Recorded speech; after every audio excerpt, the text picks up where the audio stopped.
It wouldn't let me unmute you this time. I don't know what's going on, dude. I lost my admin privileges, dude. There it You're goes. unmuted. There it goes, dude. my mouse died. Literally, Your right. mouse died. My mouse died. I went to go move it. It's not moving. So, but you got me unmuted, so that's all good. What's going on, everybody? Cali Death Podcast back once again. What number is this? 106, 107? Yeah, 106. Yeah. How you guys doing tonight? Technology is a motherfucker Pretty fucking sometimes when you don't have batteries that work. But Hell yeah. as always, I'm your host, Anthony. What's going on, guys? I'm with one resident homie right now. Joel Horner is with me. We're gonna see Joseph the Professor later on tonight. And tonight we are joined by the Warforged dudes for a part 2 episode. We got Jason Nitz, Alex Damsky, and Tim O'Brien. What's going on? Tim, new to the show. How are you, Tim? Oh, I'm doing awesome. Hell Glad yeah, to dude. be here. It's the Jason? first podcast I've ever been on. What Great. up, my Oh, Oh, man? is it really? It's your What's first good, my podcast? mans? Number one. Yeah, never been on a podcast before. Oh, okay. Well, we're just gonna be chilling, dude. What do so you it's What do all you good. order from McDonald's when you get it? When I go Oh to yeah, what do Wendy's, you order from McDonald's when you get it? And I don't know this. McChicken. I make chicken. Just Okay, McChicken. just keep Yeah, it simple. Just McChicken. You just get one McChicken and some McChicken. fries. Yeah, one McChicken and Oh, like damn. a fry.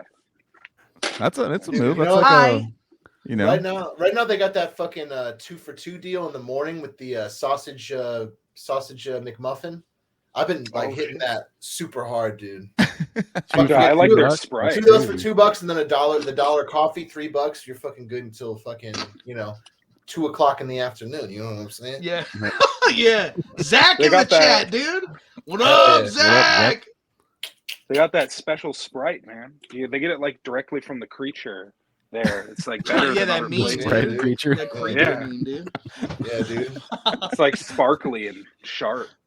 Yeah, dude. Directly from the creature. They milk the fattest guy's tits that works there. That's how you get Sprite. I What- was, That's I, the secret sauce. That shit. I was once fat enough to have Sprite coming out of my tits, so I know. Yeah, yeah. In the Sometimes back, we boy. still get a little out of you. I get Isn't- a little Sprite isn't- lactations, man. Isn't the I go, Sprite? who wants a lick? Who wants some? Does it You come gotta out un- carbonated? Right Does off the it come bat. out carbonated, or do they have to put it in the carbonated machine, dude? It comes out carbonated, dude. My fucking carbonate my heart, dude. That was my song that I wrote, man. My heart's carbonated. Carbonate my heart, Yeah, dude. man. Yeah, you know what I'm saying. What up, Chris Beatty? Yo, what up, Chris? You feel What me? up, Chris? What if I just kept doing spilling beer all over my computer? It goes off. What up, nerd? What's What up? Yeah. up, Ben Ben? Woodward. Ben Woodward in the fucking chat. What's Yeah. good, Ben? Ben's our homie. Hey, so what do you Damn, think, Anthony? Tomorrow's About what do you think about here. David Tomorrow, Lynch, dude? What about him, dude? I'm just kidding. It was, That is the that was greatest. an Yeah, old. you wanna- let's go. Greatest Let's go auteur to Forget about ever Warforged. Let's just talk about fucking. bless the film industry. Yeah. Yeah. No, there was, I looked at the old. It came up on my memories. That old Cali Death bingo. That, Yeah, like Oh, where yeah? it's like until when Joel and Anthony are wasted. One was David Lynch. That was like I don't know. I- It was Oh, we were mention just David. talking about it pre-pod, but nothing's for Noah. And I had a fucking blast on that episode, dude, because I got to, wax poetic and discuss what everything that David Lynch is with Jason, a fellow fan. It really is like super cool to talk to somebody that actually knows the shit, because you could be the guy who's like, oh yeah, I saw Mulholland Drive and all that kind of shit, but no, you got to go deeper than that with me, dude. Big time. Yeah. And I got to do that Yeah, on Nothing's man. for No One, so I was stoked. Dude, a big part of my creative brain definitely developed from reading his book about creativity. I always can't think of Catching the Big Fish. Catching Have the you Big ever- Fish, yep. Yeah, dude, it's that book. I recommend it to anybody that's like, if you are at a point in your life where you feel like you have writer's block to any extent, or you're running out of ideas, or you're trying to find a way to kind of hone in on your creativity, that fucking book is like, it's definitely like relates to like what we've been doing. Like we've brought in those processes to some of the ways we've written our music now. That And, book's easy for it's very accessible for pretty much anybody who picks it up too. It's not like he's Yep. writing pages and pages and pages of stuff. It's really Yeah. just like he's kind of short sweet and to the point, and just make sure he says everything he wants to say in the least amount of words. So, a page could really only be a paragraph in that book. It's I just know. I one love thing. that though. That's so sick to me. Yeah. And yeah, Okay. so yeah, if you want to, it's catching the big fish. That's a good one to Yeah, it's awesome. keep in the bathroom while you're taking those While you're shitting, monstrous dude. volcanic Get that dumps that we were talking about shitspiration. pre-pod.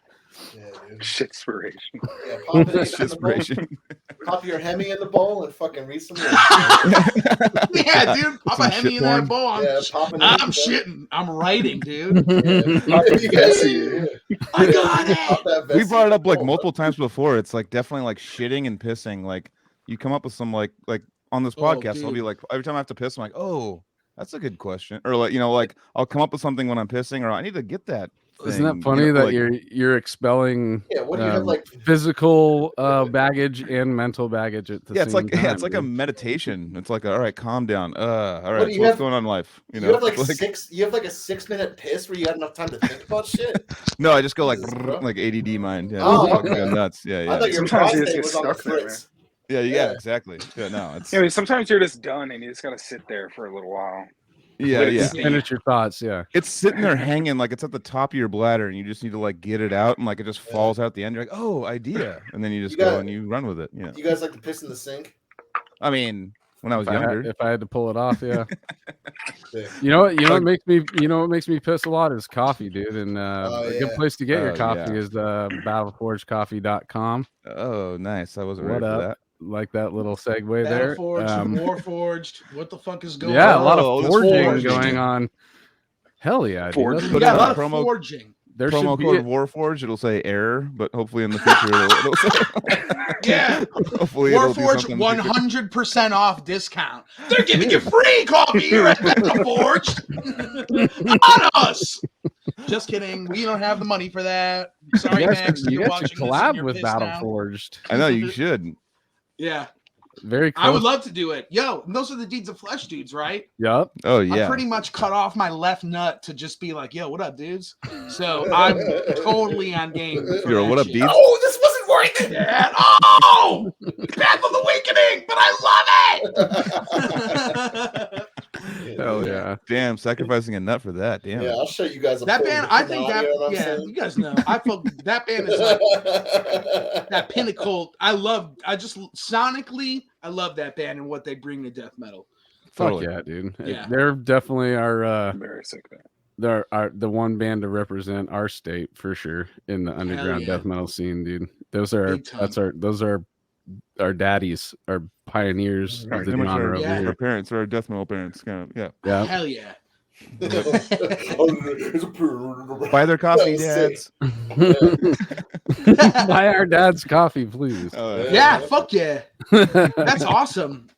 So with you guys though, where do you guys want people to go for Warforged related information and merchandise?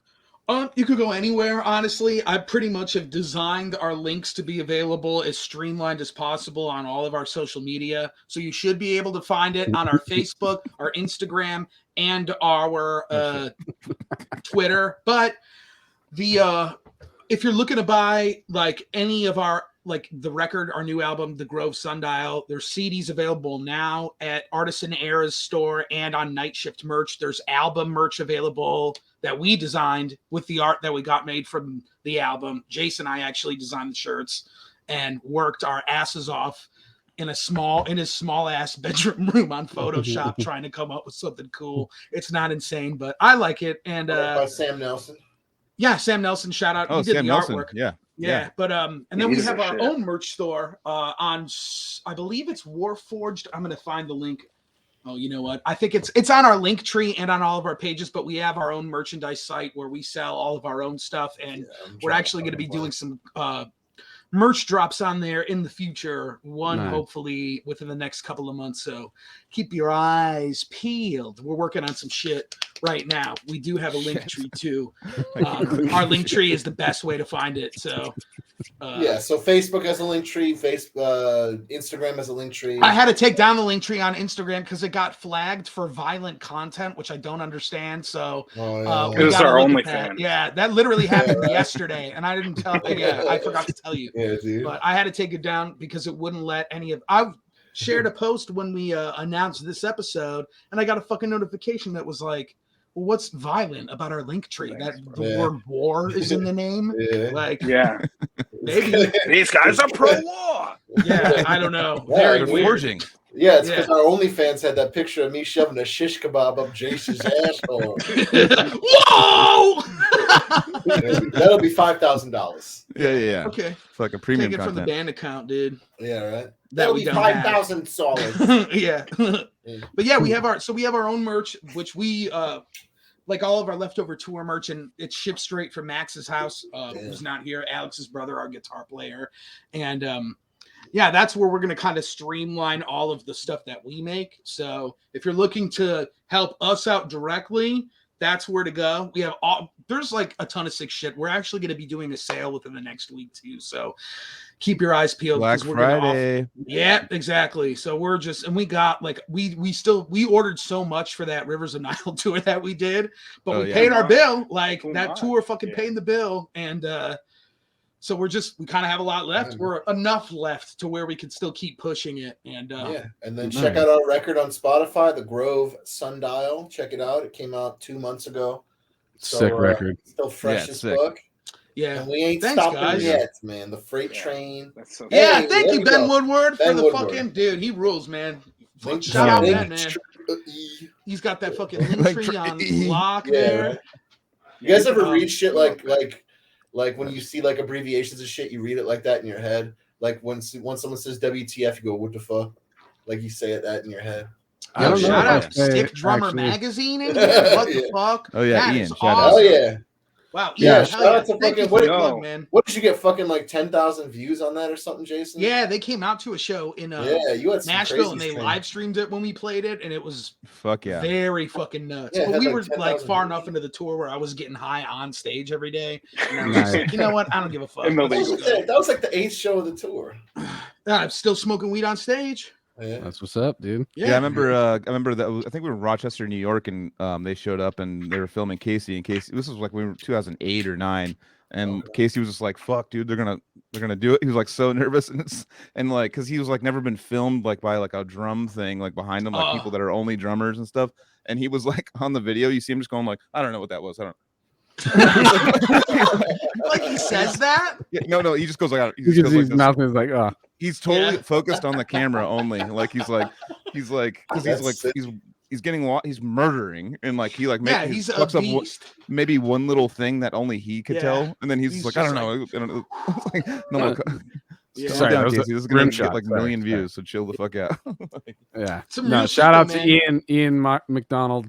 Shout out to Ian. yeah. He's been hanging out with us At the for Penny a Arcade, while that's right. now, and on the live shows. And Yeah, Sick That's Drummer awesome. Magazine's been something that I've known about for a very, very, very, very, very long time. It's the standard for death metal drummers, dude. That's like what's for up, my dude. generation, it's definitely the standard. Like Yeah. I mean, that was like the Important show. dream to ever be even mentioned by that website when I was a kid. So Right. that was very cool to like have. For me, it was insane to have that experience, but through lots of therapy, I've been able to kind of not really, it's sort of like I had like I said, I was smoking weed on stage a bunch on that tour, and I had like, it was kind of interesting because there were a lot of reactions where people would come up to me and they would just be like, how the fuck do you do that? Aren't you worried about fucking up? And it's like, yes, but no. I'm also like a human being. Like this tour was a huge learning experience for everybody. This was like our first big pro tour. So it's like no sleep, driving all the fucking time, like overnight driving all the time. Mhm. It was not like, I mean, it was definitely different from the previous touring that we did. So Yeah, shout out to that dude that said he was at the Portland show because that was an overnight drive to that show. yeah, that was brutal. Yeah. That was Portland was sick. Not a Though. drug. I really like. Yeah, fuck yeah. Saw you dudes at the Portland show. Yeah, you guys. Fuck yeah, that's awesome. Yeah, fucking. There's a great video. If you see, it's like Warforged new song or something. It's a live video that someone posted. Yes. William Bond. What did we play? What song was it? It Place? was Place to Praise Your Bones. Place to Praise Your Bones, yeah. And there's the part where I'm like headbanging during like that kind of like heavy section near the end of the song, and I like pulled something in my back, and it like Yeah. shot up to my neck, and I immediately stopped headbanging, and I'm like rubbing the back of my neck. Like every I break, also you're like, wanted to, I kind of wanted to funny point in the out, Portland show. and I wanted to point this out because I was taking a look. I was just kind of like skimming through it a little bit this morning, but I was watching some of our first episode on this show. Mhm. Adrian was out of our band at the time. Tim, Yeah, Tim I was don't. I pretty think much we- almost in the band. Tim was almost in the band. We still Yeah. hadn't It was like confirmed gonna- it yet. it was gonna be and a I thing, spent though, most yeah. of that entire episode trying to like avoid talking about that shit. Yeah. That was sick. 'Cause we Alex kinda was just wanted to Alex be was like- super I sick. think I watched that. Yeah, Yeah, I was totally coming did, off. dude. I was coming off the fucking. Oh. Yeah, I was coming off. The Yeah, I fucking- feel The Alex is VID? fucking animated tonight, dude. You're Yeah. fucking on one, man. Yeah, man, I got a couple Okachims. It's Yeah. my favorite beer.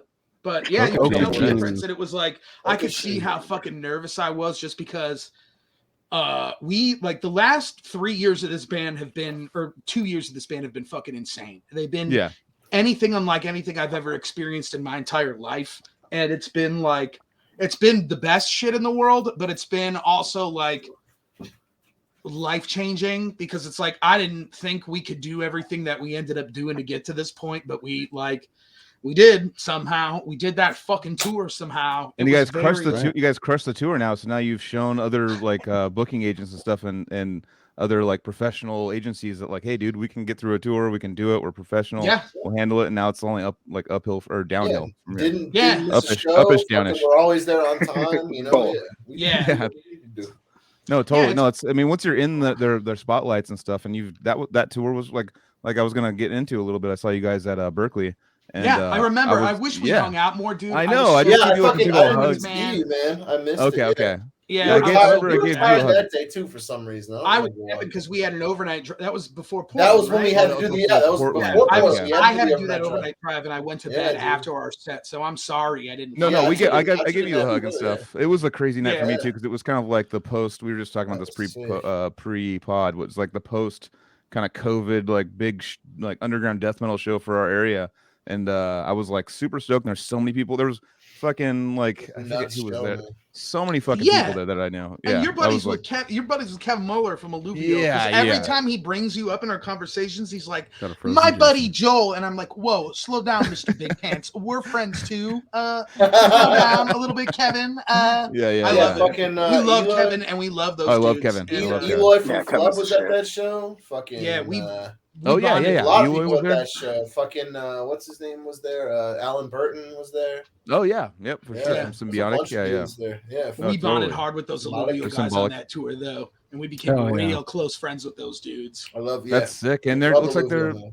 those Fallujah and fucking Rivers are killing it right now. Like in Dude, Europe, I'm yeah. seeing those videos Yeah, and stuff out looks there. I'm sick like, as Yeah, hell. they're looks- crushing it, man. and Allegiant That looks too. so Like, sick. yeah, Yeah. dude. Dude, murdering. Everybody on that tour had been on the show previously too. Yeah, it's Oh, That's awesome. another yeah, thing yeah. cool, seeing that flyer and like, oh shit, we've had people from every one of those bands on the show. That's weird. It's such a weird thing now because like it's a podcast environment that we're in now, and it's like cool.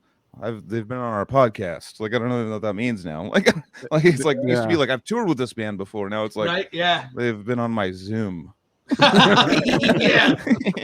Yeah, no, it's Yeah. a trip. It's a weird thing. It's funny that we kept it going so long because fuck, it was kind of just like a let's just do it for a fun thing. Now it's like 106. Like what the fuck? Yeah, it's awesome, Like, man. yeah, it's crazy. Yeah, It's a that's trip. quite a feat for you guys. And Well, I it's was just like- big. I love this show. When it first came out and it was in the middle of the pandemic, it was just such a fucking beacon of light that it Oh, was yeah. like, yeah. it was so Awesome, energetic. man. Yeah, definitely Yeah, got, what was your definitely first helped me episode, get Bill? through the hard Bill times Watson for and sure. Matt? What's Huh? that?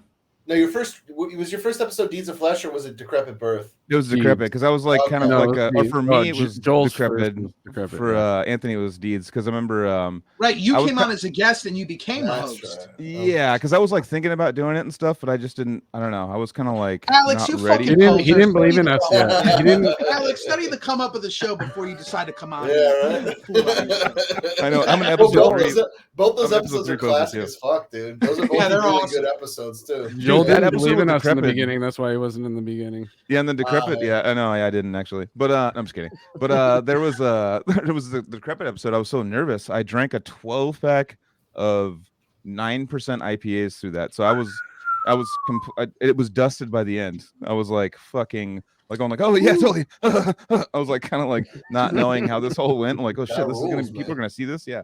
So And it then was you kind look of like back a on weird it thing. now, it's so funny because all the people that you were hanging with are the people that you knew very well. It was just the fact that we were You hitting should the see record that. button. Watch Anthony. Watch like an old podcast of ours. We're like, Yeah. yeah, dude, totally. Well, we're like so like locked in. We're not like we're just not all comfortable. We're still kind of like nervous. Is We're my kind of like intro, my intros are probably way more energetic. I'm just we're not like, like, what's yo, going welcome. on? How's it going? everybody?"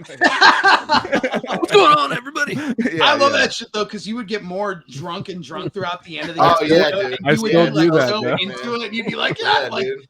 I Yeah, still man. love that. Dude, I'll We're still getting- fucking we're watch getting that drunk episode with you and tonight, Dan man. Kenny on Oh, it, yeah. the first Dan Kenny episode. Yeah. That's like one of Oh, the yeah, best that one's episodes of good, this yeah. show. It's That so I one's got good, classic. too. fucking hammered that night for sure. Yeah, I still do that. I know it was awesome, I still dude. do that same exact thing though. 106 episodes in, I just gradually get too fucked up. Oh, dude. yeah, man. But last week I looked like I was sleeping probably because I was so high. Which, by the way, Yeah. I'm gonna hit that. Are you Yeah, gonna yeah. hit it? No, I he- got my he- fucking bong Gotcha. cooling in the fridge right now, but I'm gonna Nice. participate after. I vape feel like tobacco like fucking Anthony hits the like I had it like 20 times. Like Anthony just goes like toe for toe. I'm like, dude, it's fucking nicotine, brother. Like Yeah. I'm chilling, and he's just all like fucking like at the end of the night, just G'd out. You know what I'm Dude, saying? Jason, how old are you? I'm 30. I'm gonna Oh, be he's like 31 in like a 68. month. The statement I'm chilling my bong in the freezer right now is totally older than 30. I would take that from like a guy in his 40s. I'm chilling my bong in the Dude, freezer. wait till you right see now, it, dude. man. I got this coffee cup bong that I was hitting on tour. I got a newer version of. I'll show it off. I'll give you the Break it stats up. and everything. All It's the right. shit. That's It's what's up, very, dude. very sick. But yeah, I think in it's- the Oh, I'm sorry, sorry. sorry. I know we're doing the whole delay Zoom thing. That's my favorite with like interviews, Yeah. especially like you look on live TV. They'll have like it'll be fucking for millions of people, and they'll like it'll be like someone with a microphone, and they'll ask them a question. They'll just be like, yeah. "Yeah." So, blah, blah. I'm like, Jesus, there's like a 7-second delay, right? Like, how do you even communicate? Like, Yeah. but it sucks. I actually kind of want to get into Tim because we got into fucking Alex and Big Nits over here last time Let's about do it, like baby. about the Anthony speech he's about to give. My speech, or I don't know if it's a speech really, but yeah, Tim, how we like to start the show with people, especially since you're new on the show. We're gonna dive into you a little bit. All right.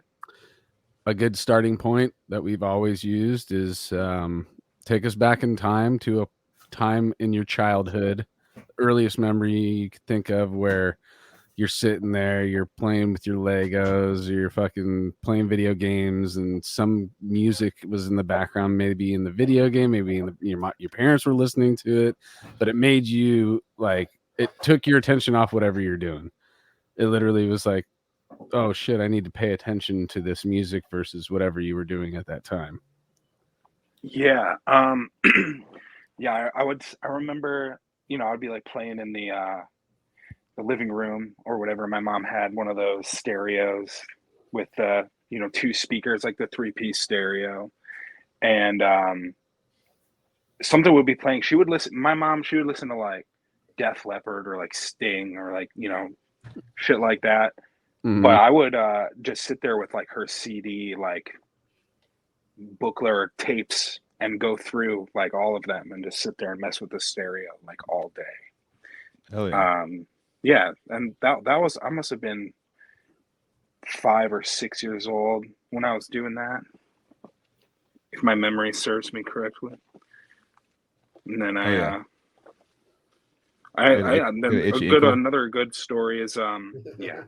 But another good story, yeah, like around that same time, I can't remember what song it was, but there was something that she would play. I would always try to like sing along with it. And at the same time in my life, I had severely damaged like vocal cords. Like they would have to give me like whistles or things like please make noise with this, like not your voice, because I was always so loud. I had to take speech therapy. I didn't know how to speak with an inside voice, and I would just scream and make like velociraptor sounds. But she would have to stop playing that song because no matter how messed up my voice was, I was like looking at surgery almost. I had polyps on my vocal cords, and they were like, it was really important that I didn't use my voice too much, and she would have to stop playing that song because every time it came on, I would like belt it in the back seat of her car. Jesus. Which song is it again? Yeah, what I'm song? trying to remember. I think it was a Bon Jovi song, but Mhm. I Yeah. was Ooh, it might have been like Living on a Prayer. I was like 6 years old. it's a big Yeah, song, probably. man. That's one you would want Yeah. to sing along to. Yeah.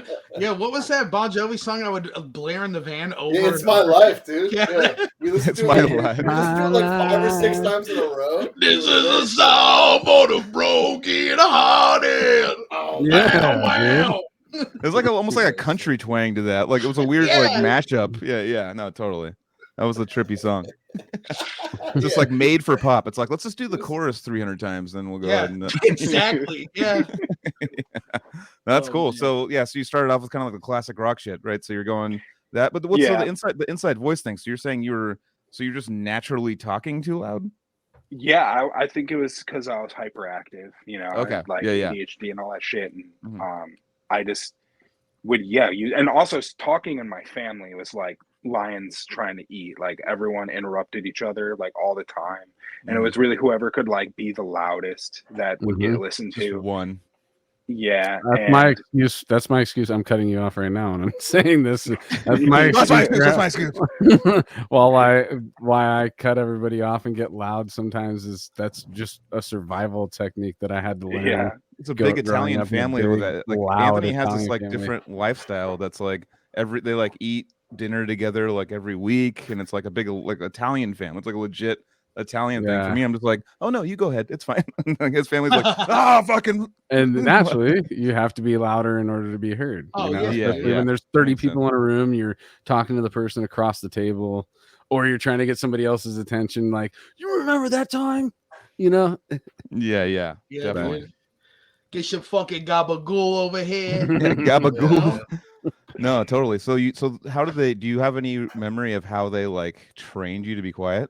Or just like yeah. So I remember one of my speech therapists I would go it was in my school, and I would have to go to school like early, or sometimes they would take me out of class, and she would have a tape recorder, and there would just be like printed out like laminated like things for me to read, and she would hit the tape recorder and just have me read whatever I was trying to read, and she would say stuff like using like my head voice more, not like pushing so hard, or like if I would start to get loud, she'd stop me.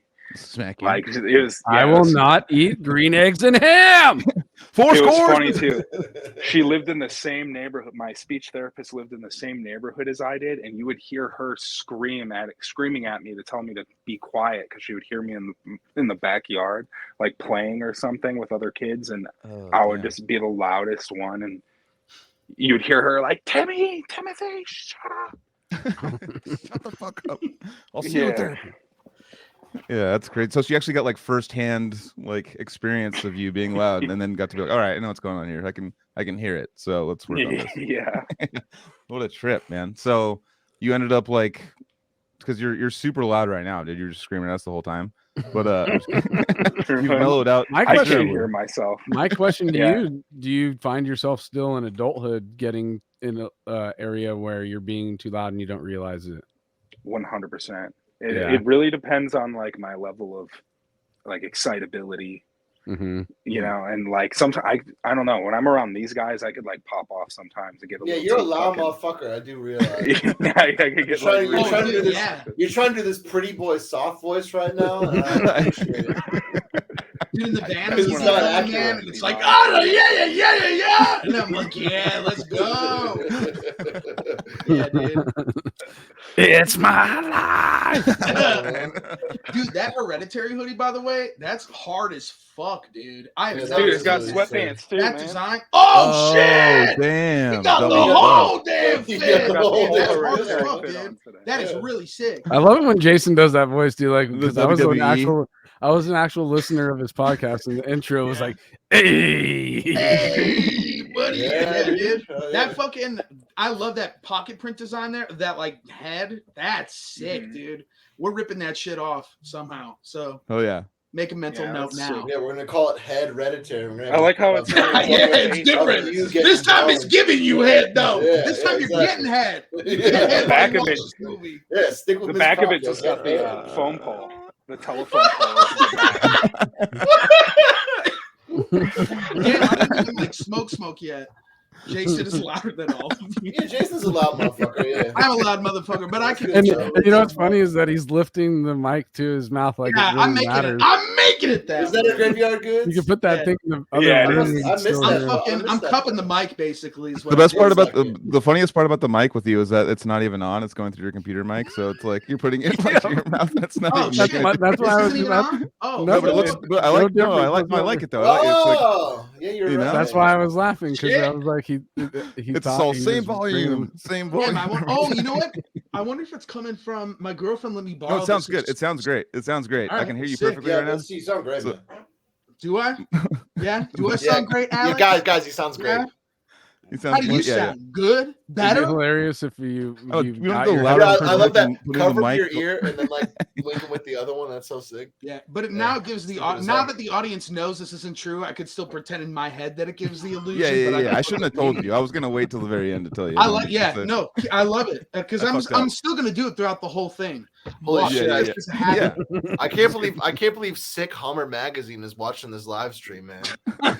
Sick Hummer. The comers, dude. I used to read that all the time when I was 13. While you would get six It's all- Hummers, bro. It's Yeah. all Find a box. modified Hummers. Yeah, dude. yeah. They Find a box in the forest. Yeah, you know, yeah, you know how they have scratch and sniff. That magazine was scratch and move, so it would like vibrate after you scratched it to simulate a Hummer. Scratch Oh, a and- blowjob Hummer, not the car. Yeah. Hummer. Oh no, You gotta specify, motherfucker. a Probably blowjob so. Hummer, dude. There's You're the people only out there person that in my life I've ever call heard it that. call a fucking, and I love it. I love calling the Dude, blowjob this a is Hummer. dude. It's 1999, man. Everyone calls it a Hummer. Hey man, let me get a I Hummer. forgot. Yeah, dude. Oh, Hummer. Dude, that's a sick fucking old guy thing to like want. Yeah. Oh, Now, why fuck don't you yeah, give me dude. a Hummer? Hummer. But I'm Hummer's picking up okay, old guys. quickies too. Quickies is a good Oh, old quick, guy. dude. Yeah, I'm picking up Who all wants the to get a old, quickie? all the Yeah, old that guy rules. stuff. I'm picking up, dude. I'm saying like whenever I get drunk or stoned or anything, I'm just like I was loaded. I say that. That's like Yeah, that's the that's- dad yeah. term. And I also say Loaded? like, oh, you smoking dope? Like, what's going on over there? Like, used to be Yeah. like, because This dope guy's means to us smoking kids like dope. heroin or something. Yeah. Yeah, but like, dope. but Yeah, they're it's like, like a heroin. but to the You boomers, know what? it's I'm like gonna, weed. I gotta smoke some weed. Everybody's having. Smoke I'm not that even weed, dude. high. Yeah, dude. Yeah, I'm yeah, fucking. yeah. I'll be I'm right back. fucking. I'm gonna bring that Yeah. cup here. Hold on. Did you Go guys get see it, that? Get it. Did you guys see that that dude what was that that crypto exchange FTX? You see that dude that was in that? In It- what? Specific. So there was like a Bitcoin exchange, like a crypto exchange called FTX, and it like went under.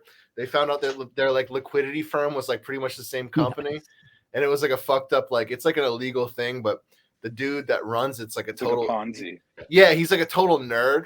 And he was like geeked up 24/7. And there's a really sick MSNBC interview where he's like shaking, and the guy's like, "So you would like the MSNBC guy's like, so you would really consider yourself to be like a kind of Robin Hood? You know, you're taking money from the rich, and because he was like donating money and shit. He's like, oh, Who's so you-" this? he was like this guy that ran this crypto exchange that went under. Okay. Yeah, And, the FTX. Yeah, Sam Bankman-Fried. Damn, or Steve, Fried, we're dude. on it, bro. Yeah, dude. On it. Yeah, Shout and out. but he's like, there's an MSNBC interview, and he's like, all like hopped up on something, and he's like shaking the fucking table while the guy's answering the question. It is so fucking sick. Is that And I Murray was- in the chat? Is that's Jedi. Oh, Mind, I've right? heard Is that, that dude. Murray? Yeah. What up, Murray? yeah. Yeah, Fuck, I thought it was you, dude. What's up, man? Dude, That's the by the homie. way, shout out Murray. His jerseys are only getting more and more advanced from what I've been seeing, dude. I like Oh, this yeah. Jesus Christ Simpsons thing on the cross, man. That's very fucking That's hard. Yeah. yeah. But it's like Simpsons Murray. One time I on got this the cross, dude. One time I got this fucking this like ad on Facebook for a shirt that was like it was a picture of like Patrick from SpongeBob, and he was writing on the wall. He wrote like in chalk on a wall. It said 9/11 was an inside job. Why didn't you buy it? Yeah. I don't know, because I thought it was so weird. That's what I think of when I think of Simpsons Jesus. I think of fucking Patrick Star talking about like Yeah, conspiracies. 9/11 I'm was like, an inside job, bro. what? What is the relation to this, man? This is so fucking Where did you see this? esoteric, At like dude. a mall kiosk? No, it was thing? like a Bootleg Facebook ad merch. for like a fucking Redbubble. Oh, okay. Like, Redbubble. Oh shop, yeah, so, yeah. you Dude, know, I got a I- necrophagus one too of Muhammad A and Redbubble? Hannes. Yeah, that's and they're just all like it's like a fuck. I That wrote it on the rules. Copper Crab one. It's like I have to find the shirt, but they're like it's like them all like all like and it says necrophagist all cute, like written all like old English or something on it. I don't know. Okay. Redbubble will find there's some weird shit out there with Redbubble. Dude, I fucking had no Redbubble idea has existed. I see has some the weird shit there. has the Grove Yeah. Sundial out September 9th. They have the Grove Sundial fucking shirts, man. At I Redbubble. saw Do they that. at Yeah, Redbubble? I'm yeah. gonna go there and When shoot you- 'em up, People are dude. getting Yeah. that bootleg Warforged. Yeah, Give me my right. money, bitch. Give us our money, Shut up. bitches. So Yeah, give us our right. 400, I don't care. dog.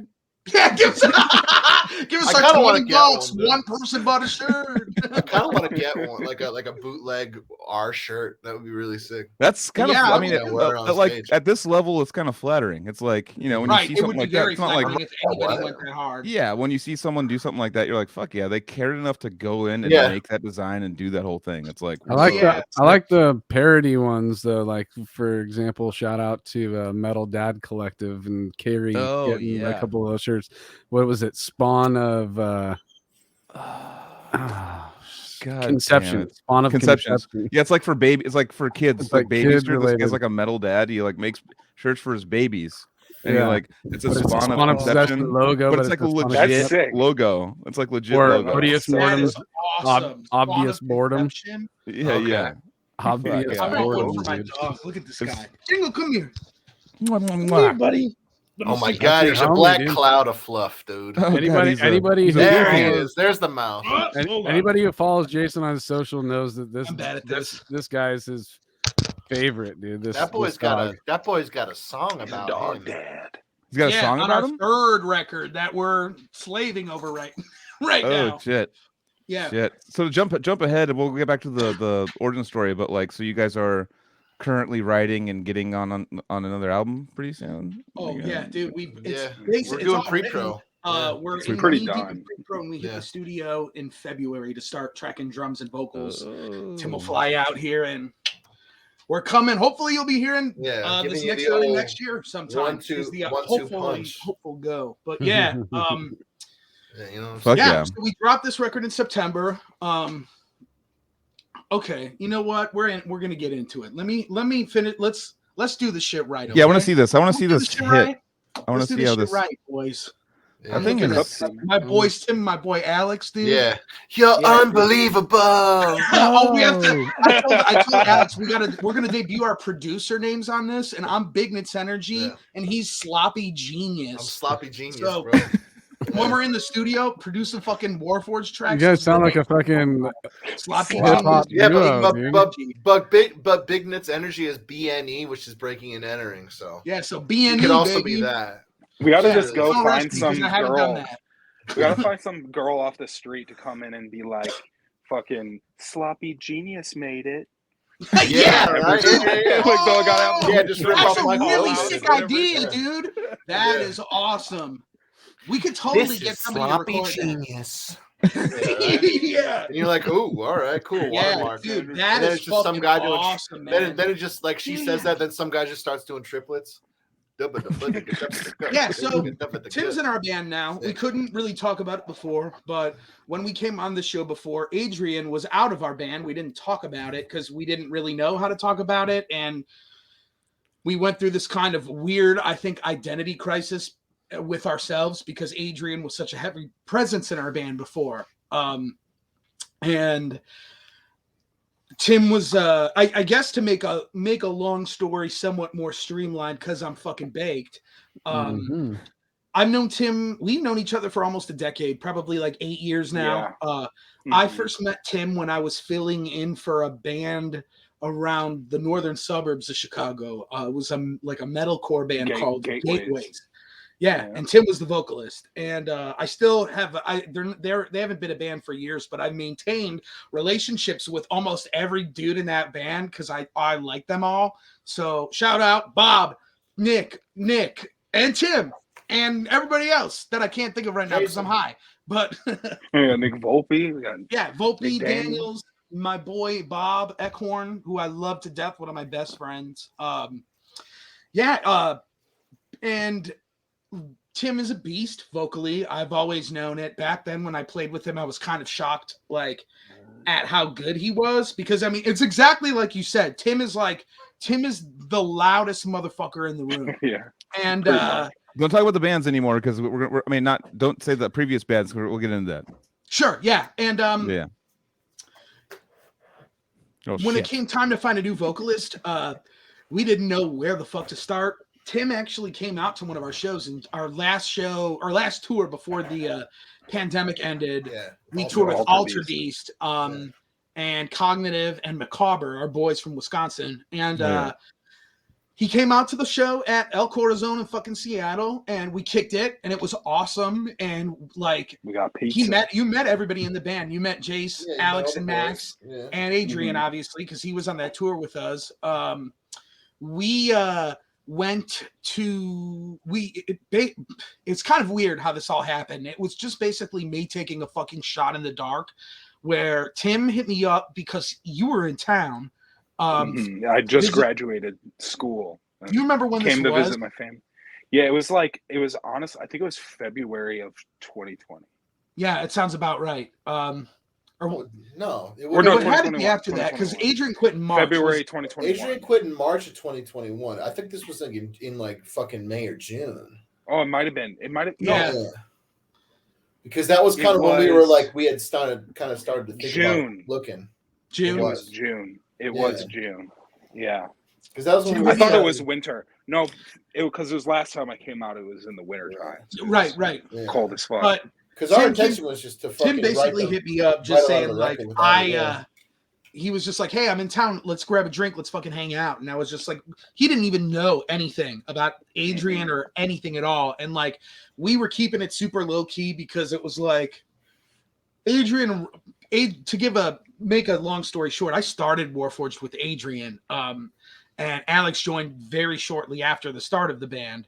And Adrian ended up, the tale of most bands, Warforged ended up being this thing where we had this rotating cast of fucking guitar players in and out, that Adrian eventually took the responsibility on himself to write all the music. And it ended up kind of being like he was the dude that wrote everything. And Voice was this big concept album about his life, and somewhat of mine too, because we helped kind of come up with the concept together, but lyrically it was mostly all him, and musically it was all him.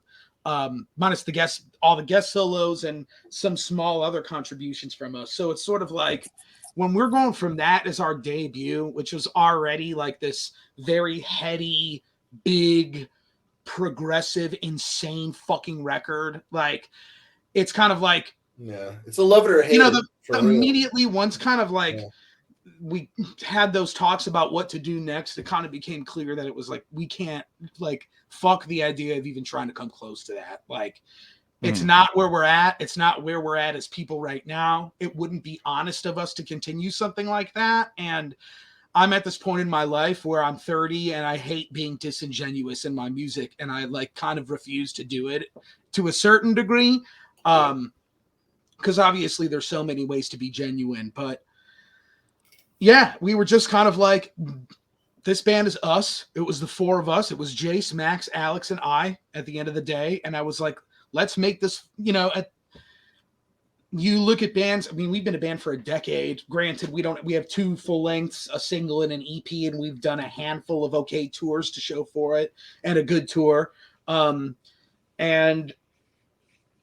the perspective is only, it's all based on how you look at it, I guess. But from where we're at, it seemed like, boom, this one person that a lot of the control ended up being filtered through was just like out of the equation. So it's like no holds fucking bar. And Alex, sloppy genius over here, became the sloppy genius essentially, and lit up like a fucking train. And like, for real, like he just came at us with so many ideas, so many songs, so much confidence. Like, yeah, this next record is pretty much like, yeah, shit this that we had dude, already, like Alex, had written, it wouldn't yeah. be like spillover, yeah. dude. Alex is definitely a sloppy genius, and deserves that title of genius, because some of the shit that this man has been writing for this record, and our kind of when we had our initial discussion. So I'm going off in 18 directions because I'm baked. Let's bring it back a little bit. My brother Timothy over here. We met up in Des Plaines, a suburb in Illinois, at some bar across the street from the hotel you were staying at. And I told you everything. And I was just like, because like I was kind of talking to Max about asking Tim, and I'd kind of floated it around to our band because he's the first person that came to my mind, because I'm like, oh, he's great, but he lives all the way in fucking Seattle. So that's kind of a little bit of a fucking thing we'll have to figure out and work around. Which is difficult, but you can't just play one-off shows like we were used to. We don't have a way to do things like that. And when we're working with a team over here and Tim's over there, it's pretty much kind of challenges. It's challenging. It's definitely something that's not conventional, but you see all these bigger bands do that, where it's sort of like bands on a professional level, half of them don't even all live in the same state. They'll all live in 5 different states or whatever the fuck. And we're just like, fuck it. I told Tim about it. He just graduated school. I was like, think about it. Me and Alex had already decided, we already had this decision, or we were like, the Grove is our next move. And what the Grove, another fucking we thought the Roman numeral 1 : voice as our first album title was confusing. Let's just fucking do it all over again unintentionally. But I wanted to kind of encapsulate, the idea was to kind of encapsulate where we were at in this moment in time, because we were knee deep in the motherfucking pandemic. We had lost an entire year to the pandemic. We had a lot of plans when Adrian was still in the band that got put on hold. Yeah, we were going to record an EP. We're not. And it just, we had a complete shift. And the idea, was like, fuck a concept, fuck like adhering to any specific guidelines. Like, let's fucking give the world like everything we got and everything we're feeling in this moment, and try and make something honest, which I've never done. And I'm coming from a place where it's like, I'm an adult now, and a lot of the taste in my music has changed growing up and becoming an adult and being in fucking therapy for years, and figuring out all the shit that your parents leave you with. Not that I love my parents. Shout out my parents. I love them to death. But give you and leave you with. Right, exactly. And it's like, I think that at the end of the day, when it came to the point of being like, we are now at this complete new horizon for the band, the priority that came to my head at most was like everybody's happiness. Like, that's it. I want everybody to just be like, happy in the band, because everybody put so much work into it at the end of the day. And Jason, I remember when you had first asked me, I remember the first thing I thought of, well, when you told me Adrian wasn't in the band, my only reaction is, oh no, what are you guys gonna do? I couldn't even like fathom that you would have. So when you asked me, it was really like completely out of nowhere, and I didn't even have a job yet. I was like, I just graduated. I didn't even have a job yet. I remember. So like everything in my brain is like, I can't do that. I can't. That's a lot. That's a huge responsibility. That's like a really big commitment. And like, I just remember that moment. I'm like, you know what? Just say yes anyway. Just say yes anyway, and it'll work itself out. That's a weird pivotal moment when, like, especially nowadays with so many, like when you become friends with bands and stuff like that, where you get, sometimes you'll just get offers, like, or like even before, like I remember just like jamming with like when Odious was like getting signed and stuff. I remember when I got a text about it. I was in a college like classroom, and I was like, like, I mean, I wasn't like this. I was like flip phone. I was like, like, what do I do? And I was like, I hit up my dad immediately because I was like 21 or 20 or 20, something like that. And I was like, well, what do you think, man? Like, he's a musician. I was like, come on, give it to me real. What do you think? And he's like, I don't know. He's all, you're the right age. Like, fucking try it. Just fucking say yes. Just do it. Just see what happens. And then Decrepit was a little later, but like, just say yes. Just give it a shot. And like, if you feel like it's right, but then you start like like the initial feeling is it's right, but then there's kind of like other noise that comes in at the end, like after the feeling. Then that's where like to block that noise is the hardest part to say yes to. It's like the the money, the the traveling, the all the things on top of it, and just like if you can block the secondary noise, then and just say yes and give it a shot, like give it a try it, give it your best. We're way too good at talking ourselves out of doing shit. Like, yeah, totally. Yep. It You can was use other hard. people's examples and stuff. Be like, well, this band did this, and I don't know, Pete, this guy did this, and it went bad for him, and like you can totally go in a circle with that. You know what sucks even more is being in a position where you have to say no. There's been There's been 4 opportunities that have come up in my career where every single one of them would have been a badass experience, but I had to say no. Procreation. Yep, because of children. Yeah, man. Exactly. You know what? But at the end of the day, it's like definitely you probably have a fucking amazing. I mean, I know you as a dude, and I can only imagine how amazing your family's got to be. You know, it's like they're fucking great. Oh, man. I can't imagine. I can't imagine the value you have for that. And it's those kids get ice cream, fucking sometimes 2 scoops, man. Not when I'm serving, dude. I always try and keep that shit out. I give my. That's the thing too. Is like you don't give your kids 2 scoops, man. You can't cut your kids off from anything because it's just gonna make them double down. You know. So I always give the occasional sweets, but really it's my grandma. My grandma's the one who's like, she'll come with a bag of candy and 2 different desserts for after dinner. Like, hell yeah, grandma, let's go. They're actually grandma or your mom. My actual grandma, so my kid's great grandmother. Hell yeah, she comes over with bags of fucking candies and snacks, and then 2 different desserts. Great grandma's coming over, and you can see like my kids just like buzz the whole fucking day, dude, and then they just out. It's a trip, like like how people rebel. They're like, oh, like my parents like this, so I'm gonna rebel. When it's like death metal or metal, they usually don't rebel. Have you noticed that? Or like if a parent, because we've had a couple people like Chris I'm Beatty. Cool with my parents, like Chris, dude. Yeah. No, Chris Beatty, and also my dad too, and stuff like that. Like he showed me a lot of cool music along my journey. But like there's certain shit where it's like, yeah, it's sick. I'm not gonna rebel on that. It's fucking rad. Why would I rebel on that? It's like, you know what I mean? Like, and go ahead. My dad's favorite song is probably like "A Weem Away." You know that song? And yeah, dude. And I think that's like, dude. That's like the only song he likes. And that's the only song he likes ever. You just get in his car, it's just on repeat. He likes that. He likes that song. He likes A Boy Named Sue. How much are you joking when you say this to me right This now? is the songs that I knew my dad was like listening to when growing up. He liked that. My dad was like showing me like Zappa and Primus and shit. My mom was like, my mom was the one. I used to share a car with my mom, like when I was like in high school, and like I would listen to my shit, and like I had Alaska by Between the Buried Me in there, like in the car. And excuse me, can we listen to my shit? I know. That got me. But I was driving and I didn't fucking have I didn't have that in the car. I had something else in there. And then I fucking she drove the car and then I had to drive it. And then like Alaska by Between the Buried Me was in there. And I came home and I was fucking like backwards background comes in and you're I was like, this shit out. Yeah, I was like, were you listening to BT Bam? And she was like, yeah, that's a good. I like that one. It was very weird, but no, she liked The Cure and shit. So like that was like when we fucking Blue Nile, dude. Yeah, Blue Nile, The Cure. For my mom's birthday, I took her to see. I mean, it's like Tears for Fears. Tears for Fears. Yeah.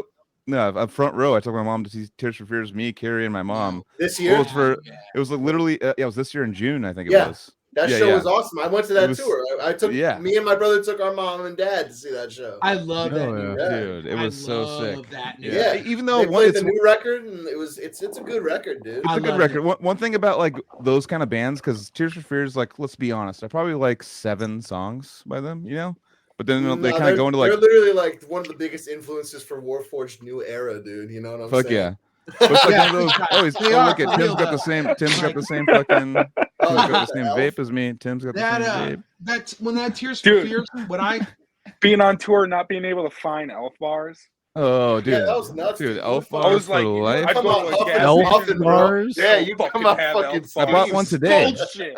Dude, they're literally illegal in Santa Cruz. I can't get them in Santa Cruz. So I had to work out of town today, and I bought another one just because it was just there. But yeah, no, I'm buying Yo, them. that's like, the move. That's what I'm yeah. telling you. You got to do I that think it was- shit, Tim. Dude, just bring 8 of them. I just got it. Yeah, that's what I gotta do. Yeah. That's what I Yeah. gotta do. 5,000 Yeah, I got puff, some- dog. I was like risking like who knows what kind of deadly lung condition getting some of these no-name gas station vapes. Oh, Yeah, fuck it, I man. know. You sound From the good middle as of hell. nowhere. Keep doing it, dude. Totally. No, I mean, Experiment with those oils. California just voted to ban all flavored tobacco and vapes. Yeah, They when are just- they going to start banning fun? No in fun California, allowed. huh? I know. No And fun actually, you know allowed. what? Today, actually, I got really pissed off. I was talking to some friends, and they were talking about how Taylor Swift, she sold too many tickets, so Ticketmaster couldn't sell them anymore or something. I don't know. And then like it's turned this whole conversation like Ticketmaster, fuck Ticketmaster. Like that should be Yeah, why that do should we be even use this? yeah, I know. It's like that should be like It's the number cunty one shit, thing we're like voting against because they bought Live Nation, so now that's like they have like I literally went to I was like trying to get Depeche Mode tickets the other day, and I got two. I want like not the best ones, but like not shitty ones. I want like in the Right. middle ones. Right. So I went to the cart, $1,450 for two. Yeah, and I was like. What All the right, remember when fuck? these were like 180 and you're like, Jesus, I spent 180 Yeah. on tickets. Now Yeah. it's like I'm it's like taking you out a spend like mortgage to go to the show. oh taking out a totally fucking it's loan, no for dude. Taylor Swift people How are much of that was reselling them fees too? 130 Fucking more than my- each for fees. More than my life is worth, dog. 130 in Each. fees, which Yeah, So it was man. like should be 260. the ticket price. It was 260 for fees for two Mm-mm. tickets. Yeah, that's some bullshit, man. Yeah, I know. And Right, I'm you like, know what? okay. It's all that monopoly, greedy bullshit. That's what I'm saying. We should be voting on, like- there's nothing there. Because I mean, if you think about it, like we're voting on things that like like oh the money goes here, or whatever. It's like what about our like happiness and the things we do for entertainment and fun? Like the reason why Yeah. we even exist and have money and stuff is to go out and buy tickets to go out to have fun. Like why are we not What's the voting on like carrot top? happiness? Our government you don't know? give a Gotta fuck show about the art, dude. shareholders, They don't give a fuck man. about Yeah, art. yeah. They It's don't like give it's no getting fucks about art. no. Yeah. They're getting the people were literally selling Taylor Swift tickets for $30,000 a piece. Hell yeah. Oh yeah, I Can you bought imagine? tickets. Do it. The Put it person all- that did that. Put it all on the line Someone- for Taylor. And it's Yeah. And literally- have you someone's seen that? paying that. Someone's I know that's paying what I'm that. saying. There's a supply and dude. demand. So the one thing is that Oh, that's remember there's that disgusting, video man. of Kurt Cobain where he's talking about Madonna or someone's interviewing him and they're asking like, so what do you think? Like the question is, it's like going all over fucking, it's like viral right now. All these like fucking reels. It's like Weird so part is, like- Kurt. It's like what do you think? So what do you think about artists that are charging $50 to $75 for tickets? He's like, Yeah. what the He's like, fuck are yeah. you talking? He's like, Yeah, he's like, what do we charge? 20? Like, that's fair. Yeah. He Yeah. was like, the fact that it was over $50. He's like, what the fuck? Yeah. He was like genuinely shocked, like that it was over $50. And I'm like, dude, like, I literally have taken people to shows. Like my dad, I flew him out to a show or a sporting event that was $1,600 for two tickets. It's like Oh, it's a shit. normal sporting event, and it was. I bought that not as a resale. I bought that through Ticketmaster. That was their price. So that's Not like me. I'm like, okay. yeah. I'm like, I know Yeah, it's like a childhood thing that I was like, my dad got me into football, so I was like, we're gonna go back to the thing and do the thing and blah blah. So I did like Right. What was your best know. bargain show? Mine I've already cited. Free. Which is, Yeah, we'll say, yeah, a lot of free. all right, no, Yes, let's say it's a place that you did have to spend money at the door to get in. Oh, dude, fucking Chicago.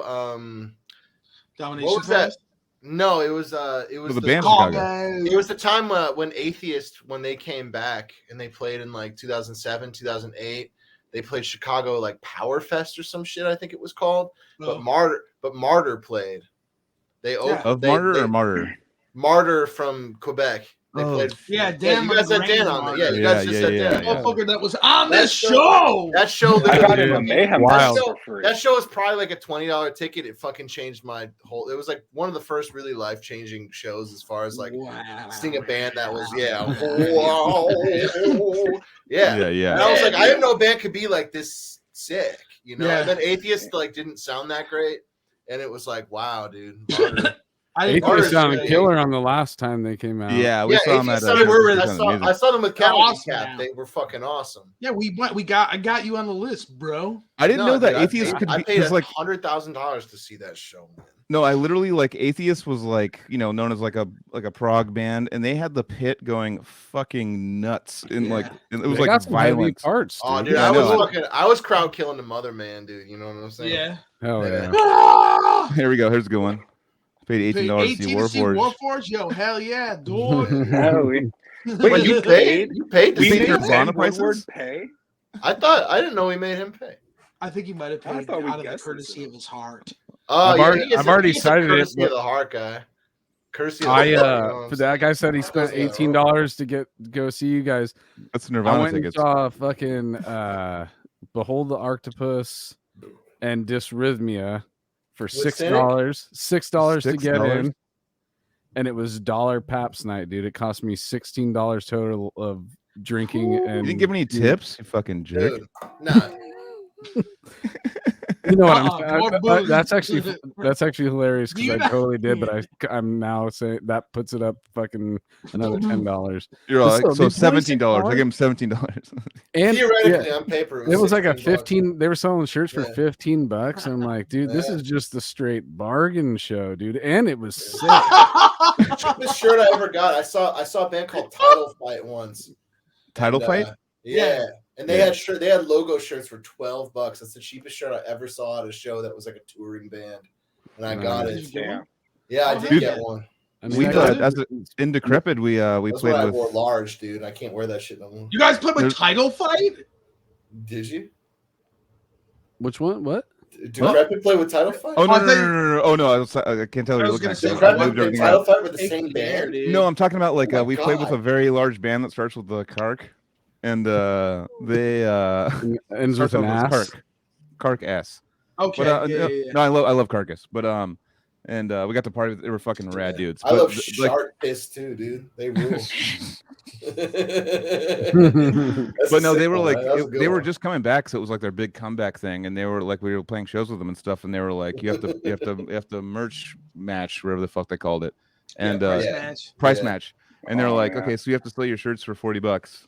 We're like Whoa. Oh, they told you that you had to bring up their prices because We yeah, could- they're we not couldn't going to under- drop their we couldn't- prices. you can undercut them because they didn't want like us people go like well Dude, $40 bands is get a lot for a there's t-shirt. so much beef Yeah. over that shit in the industry, and like Yeah. nobody sees it, but like people like hate each other over that shit. And it's like, guys, it's prices we're putting over pieces of cotton. Like, let's let's bring the egos down a little bit. But you know what? Like, some No, guys are totally. like, we fucking play death metal for money, bitch. Right? Like, Tark's I, doing it, I, though. I respect it. You know what? It's Who want to cool, make $1,000 a month? but it's Oh, just yeah. like, Yeah, I had a friend get me a freaking body snatcher shirt because they were at the body snatcher with Hatebreed show last night. Yeah. oh yeah, And oh playing Freaking tonight. like $40 for a t-shirt. Mm. yeah, I believe it. I was Yep. like, holy fuck! Like you used to be That's- able to buy a shirt from like every that's- band you want. Also, Yeah. they're taking the Yeah, venues you taking a people cut do too. $80. Well, Yeah, venues are venues taking do. cuts. So Yep. I mean, they're like Definitely. Yeah, they're thinking about that, and It that's like sucks. part of the equation too. But We it's only got like, hit up like twice for that. That was really sick. They said they were going to take a big fucking cut from us, but they never asked. we just bring a Oh, yeah. backpack in with like we replenish Yeah. and just be You like bring fuck you guys. two, the real book and the fake book, dude. Yeah, Yeah. yeah. But now now what they'll do with like the nicer venues, what they'll literally be like, cool, we'll count you in and we'll sell your merch. Yeah. Like, who is like- it that told us? Yeah, don't touch my shit. yeah, we're not Yeah, there yeah. yet. I don't know how I Oh, feel about that. There's shit. venues that do that. Yeah, there's I know. venues that do like, I we'll sell know. it for House you. of Blues in Chicago does that. House shit. of Blues. Yeah. Yep. Yep. Who Yeah, we is it played that there told before. us that was like a straight edge thing? I can't remember. Merch cuts So- are straight edge. Yeah, because they don't sell alcohol. But it's like They're not fucked up they enough. said that, like they It said that's like must have the been. origin. Must have been. That was Kev. like the origin of merch cuts, and then everywhere started doing it, and they just kept doing it. For It just everything. starts That's like- what somebody like- said. Going back I to can't like remember. Straight Who edge. told me. going back Hey, to man. Ticketmaster, Here's like to the straight edge. Yeah. the fucking here's straight edge. The fucking Yeah, what's it straight called? edge, man. Like there's like new stadiums that open, and I was just God talking about bless this because I was in this fucking big like heated I mean, we were agreeing with each other, so it wasn't that heated about Ticketmaster and stuff. I agree. But how Ticketmaster, like a new arena will open or a new stadium will open, you have to buy rights to the seat first. So you have to buy seat rights, which is $25,000 for Levi's Stadium for just before you even get the chance to buy season tickets for. So you have to buy the rights to the seat first, and then that's $25,000 at Levi. It's probably more now, probably $40,000. Man. And then once you get those rights, then you have the option. Those are your seats. You can buy the season tickets. You can buy the Taylor Swift tickets. You can buy whatever you want to buy and then resell them later. That's like how they do it now. It's like they have to buy the actual seats first, and they're yours for that year. And then you like have the first dibs to buy for that seat. Yeah, that's so fucked. You think Thomas that much money? You think Thomas Jefferson ever imagined that seats would have rights? Come on, man. You think Martin Luther King die for this shit? You think Martin Luther King really said, "I have a dream that all seats should have rights for Ticketmaster"? What the fuck? No, I know, it's insane. It's such a money grab. It's insane. Yeah, seat NFTs. That's pretty much what it is. That's not a money grab. That's a fucking. Yeah, it's getting out of control. That's what I'm saying. Like, grab, dude. You know somehow they've gotten out of the like. I mean, there's actual people are starting to bring it up now more and more. So I'm like, that's going to be what I care about. Like, that's going to be my my main platform. That's good. You hill to die on now. Yeah, dude. Yeah, that's mine. That's fuck Ticketmaster. Forever. It is fucked. Yeah, fuck Ticketmaster. That's so fucked up. Dude, what's the platform you're saying to use? I mean, just fucking local people. Yeah. Yeah. Go to the source, dude. Yeah. And just people that aren't like the show's $45 and you're like, oh, well, there's like 9 sick bands I want to see. Well, fucking it's worth it. You know what I mean? Like, that would be hella worth it. Yeah. That's crazy. I can't remember the last time I spent that little to see that many bands I like. Okay, maybe 4 bands. I think your guys' tickets for that Fallujah show was probably 30, 35, maybe 40, something like that. Really? Yeah, I think it was. Yeah. And you got a lot of talent, kid. I know. So many notes though. Like how many notes? Man, dude, and I was doing hella drugs. It was very fucking yeah, it was experience. That was a nut. I was taking a nap in the fucking van, and then I saw you like riding down on one of those rented scooters, dude. Yeah, hell yeah. You were riding down by the van. I was like, sick. Yeah, we were doing a thing for a couple of days. We were fucking up. Some of those fucking Lime scooters. Us and the Rivers guys, we were just like throwing them against walls and stepping on them and shit. It definitely ruled, dude. That was one of those nights. Hell yeah, big time. Yeah, man. Got the professor in the chat. Professor, jump in the fucking podcast. Get up in here, bro. Joe, come on, my man. I know, Jesus. So Tim, you were 6 years old? Yeah, Bon Jovi was 6. Yeah, I guess. I mean, I wouldn't say that was like the time that I like fell in love with music or anything, but like you said think back to my childhood as far as I could, and that was like the earliest one. No, so all right. Think of. That was like the seed planted. So tell us like how things expanded and grew. Like what were some of the things you fell in love with when you got older? Well, I feel like my path was probably a lot different from the rest of the guys. I didn't listen to like a lot of heavy music until high school, and then but so what was it? It was a very entry level shit. I was listening to like Korn and Slipknot and shit like that. That was my shit in high school too, dude. Yeah, and then there was this kid I remember. I was in my math class, and he had headphones in, and he's like, "Hey man, check this out," and it was like Suicide Silence and Parkway Drive and shit like that. And he told me that he was in a band, asked me if I wanted to come to his band practice, then asked me if I wanted to do vocals with him in the band and have 2 vocalists. And I'm like, I've never even considered being in a band because I have no musical talent whatsoever. And he was like, oh, who cares? Let's do it for fun. And then he quit. And then I was just in a band now. And then I never stopped. So wait, let me rewind you just for a second because I want to know how how you're exposed to these things. You said you're into Korn and Slipknot. How did you have a friend, a cousin, an uncle, something like that? It was a buddy of mine. No one in my family listened to heavy music. They didn't understand. But yeah, this kid in my class, he like let me listen to. He like let me take a couple of burned CDs with like a fucking marker on it home, and it had a bunch of like old, like Salt the Wound and fucking like The Cleansing, Suicide Silence, Carnifex, and like all that kind of stuff. And then I got really into that. And then I got into more kind of progressive and out there stuff as I got older and started to, I feel like grow out of just deathcore and stuff like that. But I really liked that stuff back in the day. I still could listen to it now, probably. All the Wound is still sick as fuck, dude. Yeah, it had, and with, like with Blood Qualms Cleansing and As Blood Runs Black and all that stuff. As in Blood that Runs era. Black. I had that first CD they put out too that Zach did. Yeah. Yeah, dude. Yo! What up, dude? The professor's in the house, dude. Joseph. I was backstage for like 20 minutes waiting for Joel to let me in, dude. Oh, really? And I fucking was commenting, and Joel was like, "Come on, Professor, get out of the chat, get in here." And I'm like, "You have to let me in, dude." You fucking. And then as soon as I say that, I see him fucking leave. Yo, like, Joe's oh, a 30-second violation. Yeah. Oh, he is totally fucking avoiding the confrontation right now. Yeah, so that's what he's doing right like, now, man. He knows he's coming in heated. That's a good move. That's a good move, man. So then I was like, that's a really good move right there. So I was like, hey, I actually have the login myself. I can just sign in. Now I got my in here. But with dudes.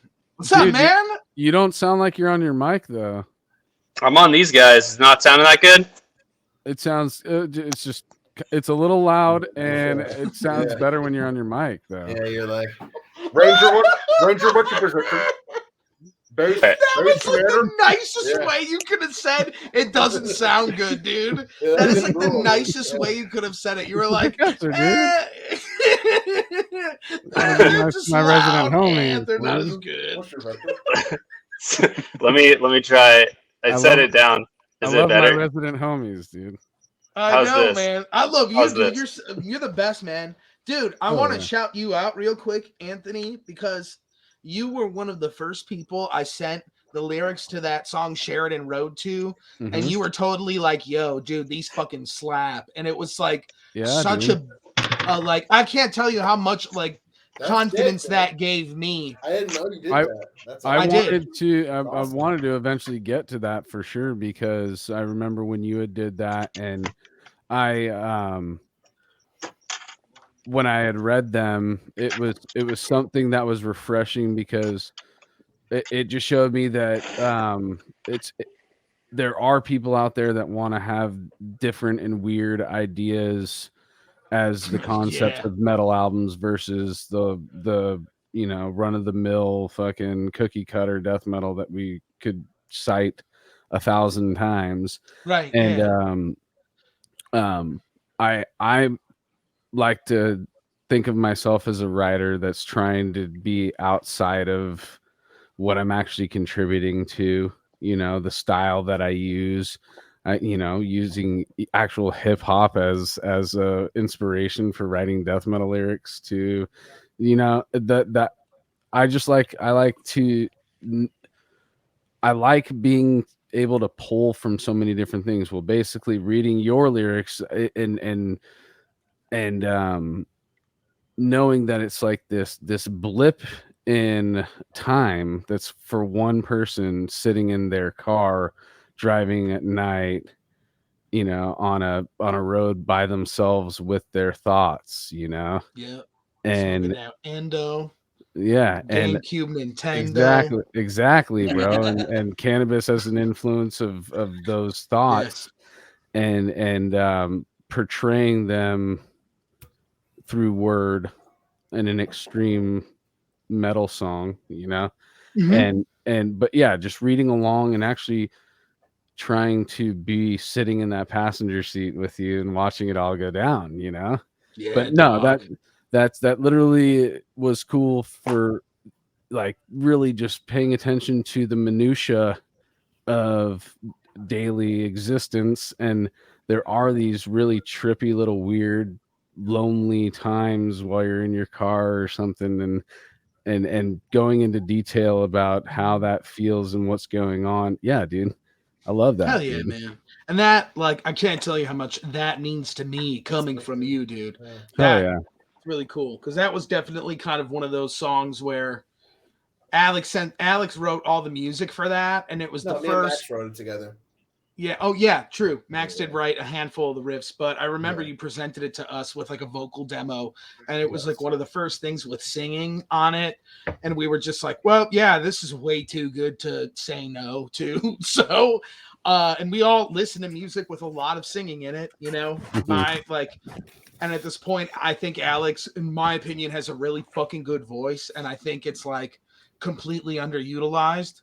And I'm just like, dude, the melodies he had for that whole first movement of that song, it was just like, boom, this just can't be some, you know, it's like, it was very like, oh, we're like in this whole different realm that this band has never been in before. So I knew it, you know, when it came to coming up with a subject, it couldn't be some, you know, generic shit or some shit that like didn't feel honest to me. And that song was like, inspired by some of the first dates I went on with my girlfriend Sam. Like we met on, we're fucking trashy, so we met on Tinder, and it was in the middle of the fucking pandemic. It was in 2020. You super liked her, right? You told me you super liked her. I did, yeah. We super liked each other. It was romance Oh, we at talked about that fucking last time. first sight, dude.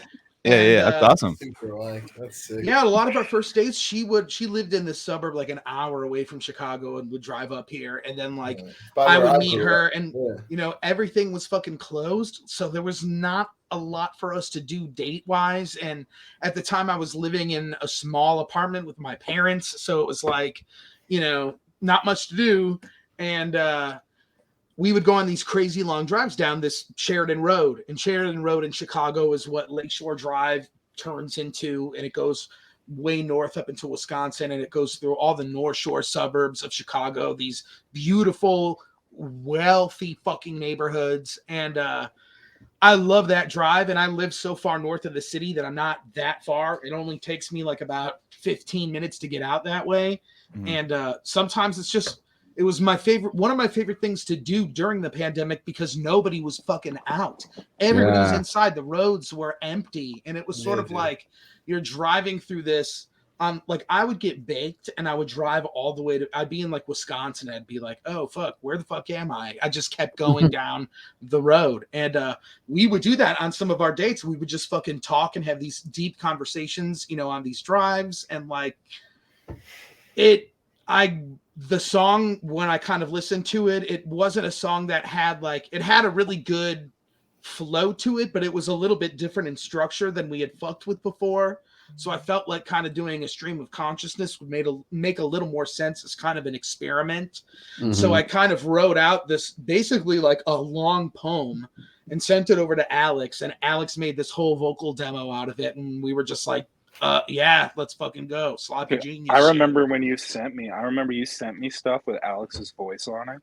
Yeah. And I was like, is he gonna do clean vocals in the song? And I remember you saying something like, we're thinking about it, we can talk about it. And I was like, I think we should. Yeah. I was like, I think we should, because I liked it. I thought it sounded really cool. And then I remember asking you guys, I was like, are we sure that we're not gonna get canceled for the name Sheridan Road, because it's the same road that like the Rittenhouse shooting happened on. It is the same road. That was after we found out about Great. that. Let's talk about that on this podcast, right? Yeah, I was like, screw it. I was like, who cares? It's a coincidence. Live. Yeah. Hey, everybody. It's a coincidence. So I mean, thinking that was funny. What's like, I don't know, like your guys' style, like there's so many different styles in there, and especially like listening to let's hear some new professor vocals. Oh, Professor needs to talk. I need to hear your voice, Professor. How is it sounding? Oh, much better, dude. Nice and warm and toasty. I missed the loud mic shit. Fuck. Not my smooth. You did, man. I also what kind of going, guys? I love it. Yeah. You guys continue. I'm actually gonna have to take my wife 5-minute drive to drop her off at her department in just a sec. So that's all good. Okay. Yeah. So I mean, okay. So I mean, the Warforged, like the style, like what do you guys? If you had to explain your like, just through influences and people and bands and stuff that people know, and if you had to like use that kind of terminology to explain it, how would you explain it? I have no idea. I would say we are Warforged, and I would just say that we are. Oh, like, come on! You have no influences. Like, what do you think? we have a ton. I'm going to tell you. But Let me tell you what this influences is. are weird. The Like, sound of we're us. We made up a we new have a ton style. of influences, I would say, but what drives the sound of Warforged is the people in the band now. It's me, it's Tim, it's Alex, it's Jace. That's and it's adorable. Max. But It's my the 5 of question us. is, what's like what if you had to explain the band, like I the mean, style of the band, like certain there's Look, like a little Sonically, are you talking about? sonically? I'm sorry, sonically. Yeah, Okay. Yeah. Sonically, it's a whole on this record, it's a whole mix of I would say it's a mix of like it's almost I would say maybe progressive death metal if we're giving it a big umbrella term. And I say more progressive in the way not like there are some prog sonics to it, but I'd say overall the approach to the record was way more progressive than anything we had done in it's kind of like a dismantling of the band in a way, which is really weird.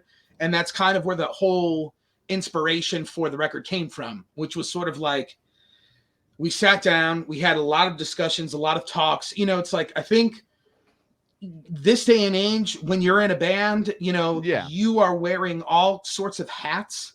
You're wearing the management hat. You have to stand out in a certain way. There's so many other.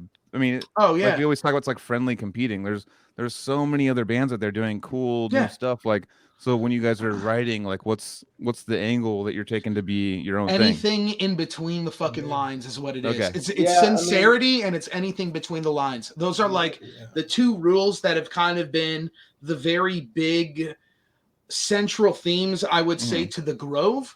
In this movement of the Grove that we're kind of in right now. The idea behind the title was that the Grove is kind of to be representative of the approach that we've been taking towards this songwriting, because when Tim joined the band, me and Alex both already had lyrics and songs finished. Because we had just decided as soon as Adrian had left, let's get to writing immediately, so we're not sitting on our ass with nothing, Yeah. And by the time Tim joined, we had so much fucking music written. It was insane. Like the fire that was lit under everybody's asses was insane. So it was like, okay, we were trying all kinds of different approaches, setting all kinds of different kind of, sometimes framing, sometimes not at all, sometimes revisions. But it was like, what could we kind of base this era of the band, because Adrian's gone, where we now have all this control that's dispersed among us. We are now all the managers. We are now all creative consultants. We are now all producers. We are all now, you know what I mean? It's like all these roles are things that we're fucking doing. And it's really important to recognize that. And it's been a big learning experience for us, because I don't think with the way we operated as a band before that we really knew all of what it would take to do that. But we've been doing so much work on trying our best, but prioritizing our happiness over it, which I think is kind of where the key lies, because it's sort of like, at the end of the day, I love these guys. They're my family, really, for real. And it's like, I grew up with a lot of these dudes, and at the end of the day, I know how unhappy things were getting and could have been. I mean, kind of looking back on things that happened in the band in the past internally, and it's sort of like, why the fuck are we doing this if we're not happy? Because so much bad shit comes from that. So many bands fall apart from that shit. So it's sort of like, we need to do something radically different. So the Grove, this is the era. What Sundial is a metaphor for the dismantling of the band. It's kind of like everything's dry, barren, burned up, like all the nutrients are all fucking gone, like everything is ugly looking. The sound is a lot more angry, aggressive, as opposed to scary. It's a lot more romantic than it had been, in a way. It's just kind of like all of our emotions started pouring into these songs while we either experimented with them, or sometimes we're just not afraid to get really honest. And then soon enough, we had, like, how many songs do we have finished, Alex, before we even pitched this shit to artists in? Well, by the time we were on this fucking podcast, I think it was like 13 or 14 songs. Yeah. So we had yeah. like we So had it was so from much like music March written that to like we'll announce. September. We'll give you guys the exclusive. We're working on our next album now. It's Okay. also called The Grove. Makes no Okay. sense, but it's the second piece to this kind of era that we're in right now. Yeah. The subtitle is called Almanac, which is sort of representing the idea of us reclaiming our band entirely and pushing towards what we want to be doing, because it's sort of like we're putting so much work into this every day. We are I'm actually no, I'm listening to you, but I'm going through our text chat because I was trying to remember the line. Look at what Ricky said. So did Did Anthony, Anthony fall asleep? asleep? LOL. Yeah. What up, I Ricky? said that. What up, Ricky? How you I had to doing, zoom man? in on you on that. What if I did, dude? What if I Yeah. was just like Um, this, dude? The idea of this album is kind of like we had so much music that pushed out all these boundaries we had ever kind of put everywhere. Like it was kind of like, what could we do to kind of create this vision of like, this is an extreme concentrated version of Warforged that we also want to make digestible to our listeners, where it's sort of like our first album was pretty alienating when we dropped it. It's this big concept that you're supposed to listen to front to back that has this narrative based off of Adrian's life and some of mine, and it's also disguised in dark fantasy, so there's a lot more metaphor going on. And it's sort of like, let's not fucking do that. We all don't feel that way. Like, I don't think if anybody had that much control of the band, it would have gotten that way. But that record was like a record that took 6 years to make and like a year to make a music video for the whole. It was this giant, ambitious piece. And we knew we didn't have the time for that. It's like we had this tour. Rivers hit us up for this tour we couldn't say no to. We just had this fucking fire lit under our asses. So it's like Artisan, thankfully, our boys, Malcolm and Mike, shout out. We love these guys. They've had our backs for so long, and they believed in us. Yeah, when awesome. I felt like nobody would fucking take us seriously ever. Right. And how rad is fucking Malcolm? I mean, that's like the best. They're the best. They're the best. Yeah. They don't bullshit. They're also coming from like our level. They're not coming from like we were up here. They're coming from like that's why they have a sense of empathy for their bands that I think a lot of labels lack, and like a lot of bigger labels can lack, because they're not in that. They're not on the hot seat like the artist's perspective. And it's like, I get at the end of the day, the label's got to be a label, right? But Malcolm is so adaptable and open to new ideas, and he's so open to what we want to do, and he's so encouraging. Like, all the shit I thought he wouldn't like on Sundial, he loved. And he was like, go harder on the next one. Yeah. And that's pretty much exactly what we're doing. Is that, man? Your label, it's beautiful, man. Yeah, it's rad. It's just like it's more than we could ask for as far as that. And we're lucky, and we're humbled to be, to have those guys have our backs, because it's like we're not the most technical band on Artisan anymore. I think we're even going to be less of that because we're getting older, and it's sort of like you get off like in the technical era, then you're kind of just like, all right, songwriting. Exactly. I think there's something special about making something that is catchy as well. Like, just like something that is nice to listen to. That's like in Rush. It's the same thing. It takes skill to do that. Literally, my favorite band ever. Yeah, Rush is a huge influence of ours. No, yeah, I mean, I think that's the most. That's kind of what we fucking. I don't know, like. At least when I was writing shit, I always wanted to like write shit that was like catchy, because I think that's like the main key to like good music is like. And I think there needs to be like a it's like just like a good fucking riff, man. In existence is Rush, Well, Death's Symbolic too is like a big influence as far as like you could fucking. I remember me and my brother and like our cousin, he loves Death too. Like whenever we like see each other at holidays and shit, we'd always be like humming Death riffs and be like, oh, remember that riff, like yeah. And like fucking. You just like do that. Like I love like riffs like that, man. That's like the biggest thing for me is like going forward with the band is like shit has to have a hook, man. Yeah. There's no way you're like, and I think like I can speak for the fucking record where I feel like every song does have a hook. Every song has like pieces of it where they're not going to waste. It's like and something to make it distinct was kind of the idea. Right. We were sort of like, we took this new approach when we decided it wasn't going to be a concept to be like, let's use this era of the Grove to just fucking skyrocket off in different directions and new ideas and see what kind of cool shit we could create. And that's where it was just like, we've always loved hooks, like as kids, like we loved hooks and stuff like that. Then we went to like in the technical like sphere. Then we thought playing instruments were cool. Yeah, like going like outside the hook. Like how about no hook and like all insane shit, you know? Yeah. And then and like it's kind of, and then you kind of like get back to it as like you're like 30s, like you're hit your 30s. Same thing with me. It was like, and it became like I talk about this a lot with Anthony. It's like Anthony always was the person that was like I don't give a fuck. It's fucking catchy. I'm not embarrassed about what I listen to, because he does like the Kill Switch Engage. We like being this gnarly death metal band. He'd be like, well, Kill Switch Engage, and we'd be like. We'd be like trying to like, you know, we're kids. We were all kids, just like trying to clown on them. And then like, I've been worshiping Kill Switch Engage this week, man. Like they're the most like tight songwriters and like all metal. Dude. I know. As when I hit 30 riffs, dude, for a whole song, and they all sound different, and somehow they fit together. It's no. So when I was like, when I hit 34, 35 years old, I was like I was mid 30s, and I got into Kill Switch Engage. That's the age I got into them. It was not like I was a kid. When Darkness Falls is literally like, I think 4 riffs. I know every riff sounds different, dude.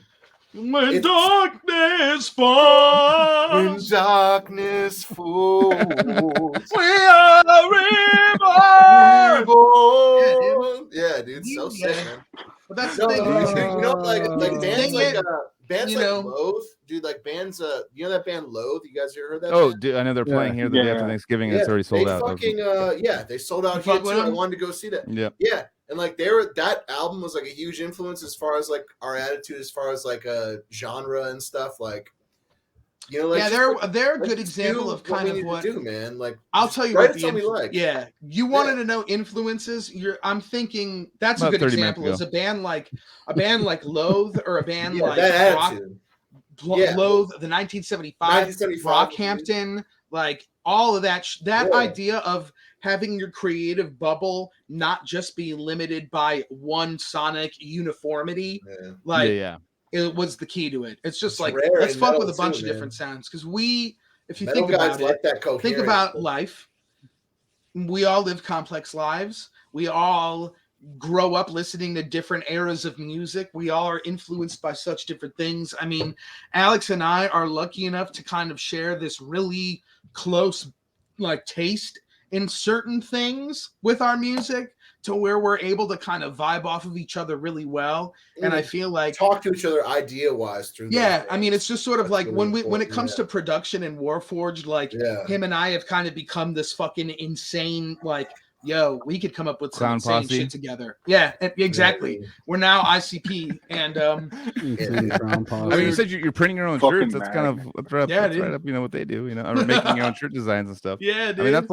I mean, that's damn, man. Someone's like said that to me recently in the conversation. They're like, dude, it's all about the bands that do all of it. They print their shirts, they blah blah blah. I'm like, well, we don't do our own shirt designs. I just hire people to do that. We did ours for the kind of fucking like you're not all in unless you fucking, no offense to you guys, but you're not all in unless you print your own fucking shirt. You buy a print press and then you make merch. The squeegee.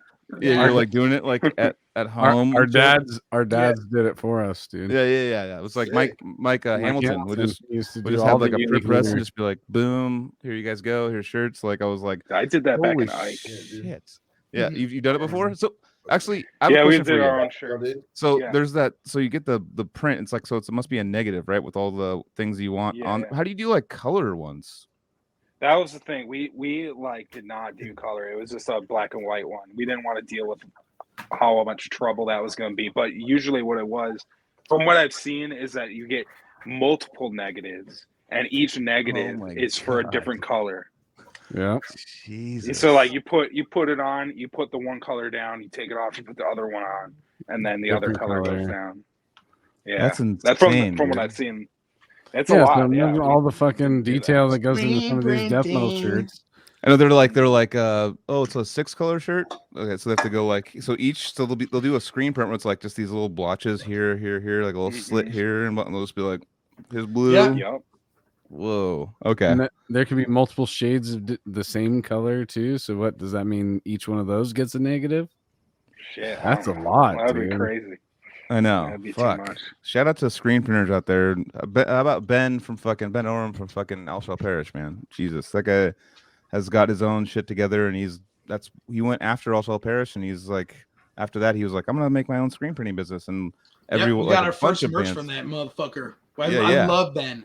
Yeah, He was Ben's so the cool man. to us very early on. Like we did our first logo shirts with that guy. Oh, and dude, totally. We did our EP Essence of the Land. We did our first run of those shirts with him. Yeah, Yeah. we even on our Carlos first from tour, we Montage picked worked up. there, right? We picked up I think merch so. from Yeah, him. Yeah, Yeah. that guy ruled. Carlos Yeah, I think Carlos. so. Yeah, Carlos and Ben. They're the shit. from Montage. like, Yeah.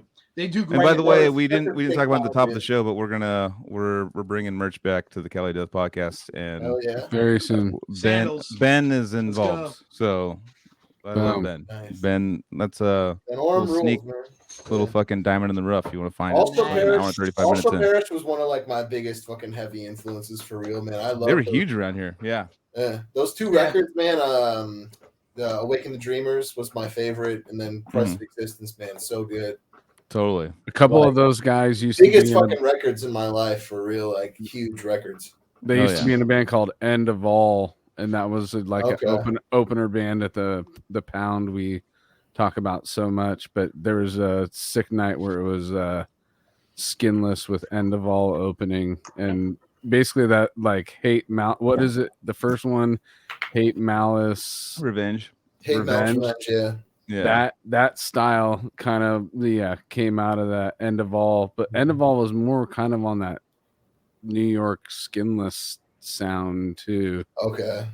But yeah, East Coast shit. Yeah. that morphed love into that, All man. Shall That Perish. Kevin Mueller shit. Yeah, No, dude. dude, I don't- love New York. I I just love New York. I mean, Only him lights. argue all the New time. York. That's Yeah, every get Kevin drunk riff, and bro. I love Yeah, New yeah. York. No, Yeah, no, it's man, funny. that was It's all- funny. That's Yeah, He- my that's brother, what he's all about. Max, when he would fucking sound check guitar shit, he would play like fucking just like New York slam riffs, and like Kevin would just fucking look at Just all, hell "What? yeah, What man, up?" setting up merch. Yeah. Like, fuck He'd yeah, get dude. drunk and take his Yeah. phone and stick his phone in your ear. He'd be like, Yeah, dude. Listen to this. dude. It's like, Listen to this, listen to man. this shit. Yeah, Yo, rules, yo, man. gin, Thanks, gin, bro. gin. We Oh, actually- whoa, it changed up a little bit. Yeah, dude. I wonder what that Oh, is though. I it's mean, we're down with different. the slams over here in Cali, but Cali likes the tech shit more. Yeah, big time. Yeah, You dude. get What a lot is more that, texture you out of know? I mean, Cali. I don't think, I don't know, because I like fucking if Dying Fetus plays here or like the most tech band plays here, I think Dying Fetus wins. Like, You're you know what I saying mean? like at a live setting? Like a live setting, I think Dying Fetus Yeah, just the wins. slams are definitely know. for the The live crowd. shows, It's too. And like, Right, yeah, Loading it's us more has slams, engaging we- than watching. That I think is a big difference between like those scenes in death metal is sort of like the more technical stuff is awesome, you know, and that's normally where we end up falling into. But I realized a lot of the audience are kids that want to come and watch the dudes shred, you know, or other Yeah. grown ass men that want to watch the dudes shred, and that's Yeah. cool. You know, I think that's just kind of what a lot of what could be brought to that crowd too is sort of like the big focus on the instrumentation. But when it's kind of like, oh, it's not the end all be all, and there's a little bit maybe less focus on that in the music, like in something like Slam, it's very Well, I think interesting because there are that's a when lot of- those hooks come back in, you a know? lot of tech stuff is like fallen live because I feel like the sound Oh, yeah. technology hasn't gotten to a live environment as good as a break where there's silence dun, dun, dun, dun, or like Right. when the Yeah, whole I don't crowd know, can hear man. Really? like I feel it's just it turns into like if they're too riffy and like let's say I saw Spawn of Possession live and they're my favorite death metal band. But like I knew every riff. But like if Right. someone else was walking into that and just like to see what's going on, it's like Like, their what fingers is are just this going all shit? crazy, and then like there's a guy yelling, and that's about, you know what I mean? I don't Yeah, play like, instruments. I don't know what's going on. Dude, like the face. Yeah, you don't know what's Tim just said. Yeah, I I don't have know no what's going idea. on. They Like, got I some have great no hooks. idea what's going on. I The don't play face is guitar, from, so like, like the sometimes face I'm is just from, that's like, what I'm saying. It's 2012. for Kinda musicians. It's for musicians only. Right, So exactly. But the thing is, like, if there was a way, and I've talked about this many times on the podcast, like for live sound, it's not there yet for like a super tech band to like hear, unless you have like the best engineer ever to have like Yeah. like the only thing I think of is having sound bars on every row so like it does, so sound doesn't bounce and stuff, and like there's Right. no, and you can hear every riff. Yeah, or it's like, or do one of those silent like discos or whatever. Like Yeah, I was just about to bring that up. Yeah. Where that's everybody's the got only way it headphones works. on. Yeah. The I was like, Faceless in like 2013 was probably like the tightest band I've ever seen in my life, and that's like Oh yeah, fuck. Like totally. I don't know, man. I think it might just be like a level of playing that only certain dudes like end up reaching. But That they it's, like, also don't. that was like the tightest shit ever, man. Like they stage wise, wrote- and they had like the direct in and shit at that point where they were just Well, doing, they wrote riffs stage though that sound. were like a little bit of Spawn here, a little bit of this there, and it's like kept you kind of like on a wavelength where it was like dun, dun, it was like still like chugging, and then like, oh, crazy riff, oh, back, and now you're back to like the everyone can head their bangs, dude. Everyone can head their bangs, dude, to that one. Yeah, Dude, And, I just gotta go out to a metal show and head my bang, dude. I gotta head my bang, man. and I'm just like, where my head? Dude, you got a bang right now, Jason? You guys want to bang? Man, it's too fucking late, dude. It's It's 10:46 here, dude. Yeah, dude, my It's never too late for a bang. Oh, it's Tim, over. if I drank a bang right now, I would be fucking up until like 3 in the morning, and I have to work tomorrow. And we have a pre-production session tomorrow that we act like shit. We got to do. Yeah, Alex. I'm gonna show up drunk and fuck it all up. He's all dewy. I'm just Well, kidding. I gotta drive there, so of course I'm gonna be drunk. So I'll get drunk when I'm there. You know what I'm saying? Yeah. So Tim, We'll start out Bon, with the jam part because we're so Bon we're gonna- Jovi, and then I'm just kidding. Oh, So no, no, dude, it was I remember another one though. Is I was in the Dragon Ball Z, and I was like 11, 12 years old. I would like run home, gotta fucking watch Dragon Ball Z. But they had a movie, and it was like Lord Slug or whatever, and they had Deftones on the fucking soundtrack for it. Nice. And so my first CD that I owned was Adrenaline by Deftones. I got it for my 11th Sick. birthday. nice. Yeah. I remember I had this best friend, and he liked rap music, and I remember him telling me, he's like, you got to choose one, metal or rap. Why You can't fucking like both. Dude, you gotta And I was- get closer when you say that, dude. You had a friend that was just wrong. Yeah. Yeah, dude. You can't like both. Yeah, that's so sick, dude. Fuck yeah, man.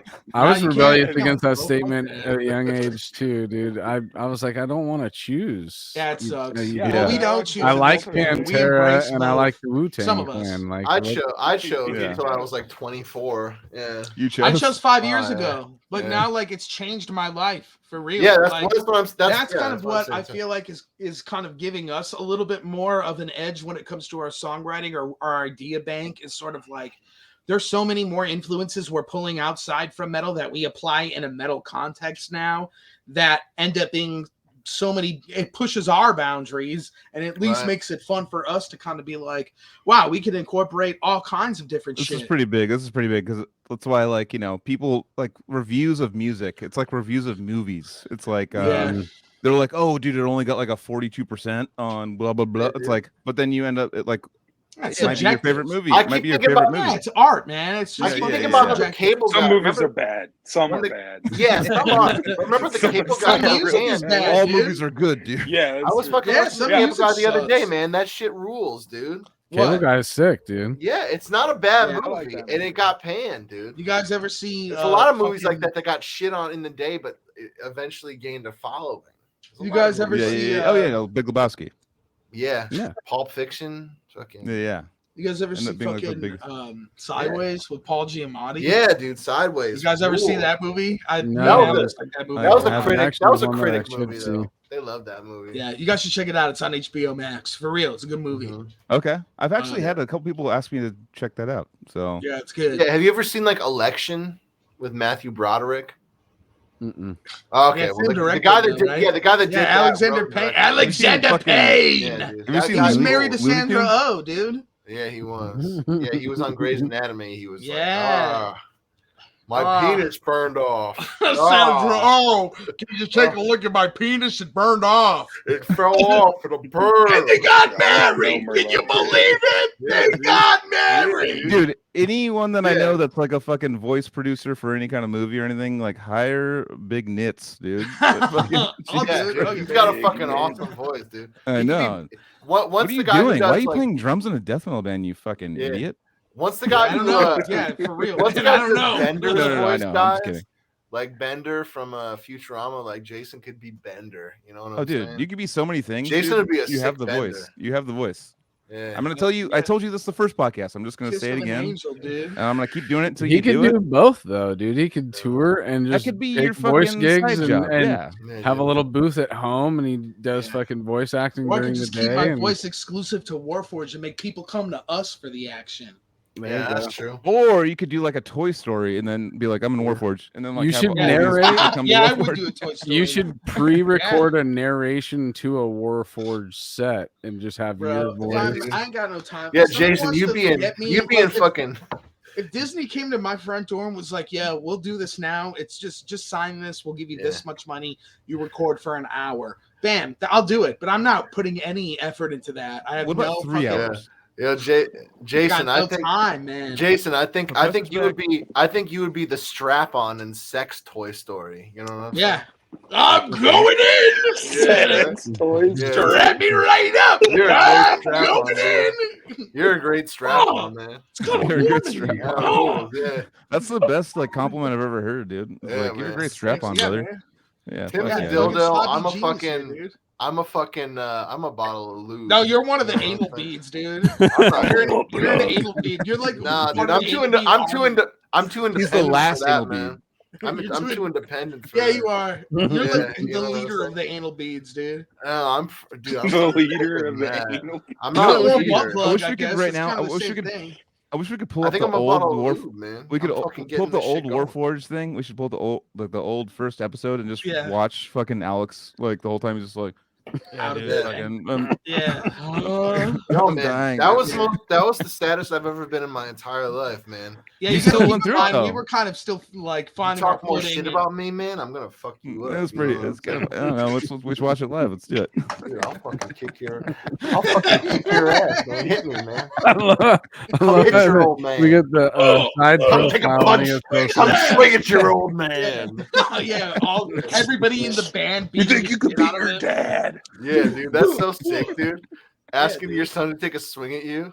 Come take a swing at That's your like your old man. fantasy, man. You gotta Yeah. have a son so he can do that to you. Yeah, You dude. gotta have a son fuck I up your wanna life fucking- so he can do that to All right, you. we're Don't taking ever do that. we're taking Don't control back ever of the do that. I'll podcast. kill We're you taking if you do that. we're taking control back of the podcast. I'll kill you if you do that, man. We're taking control Yo, back. Joseph's ready to light up, bro. This is Yeah. a mosh. This is a Yeah. mosh pit of voices. It's gonna be like a Joseph, you nightmare missed on it. Our fucking new Spotify. record, our third album is also called The Grove, but I think I No. might have already told you that. Yeah, you told me that. Yeah, fuck yeah, bro.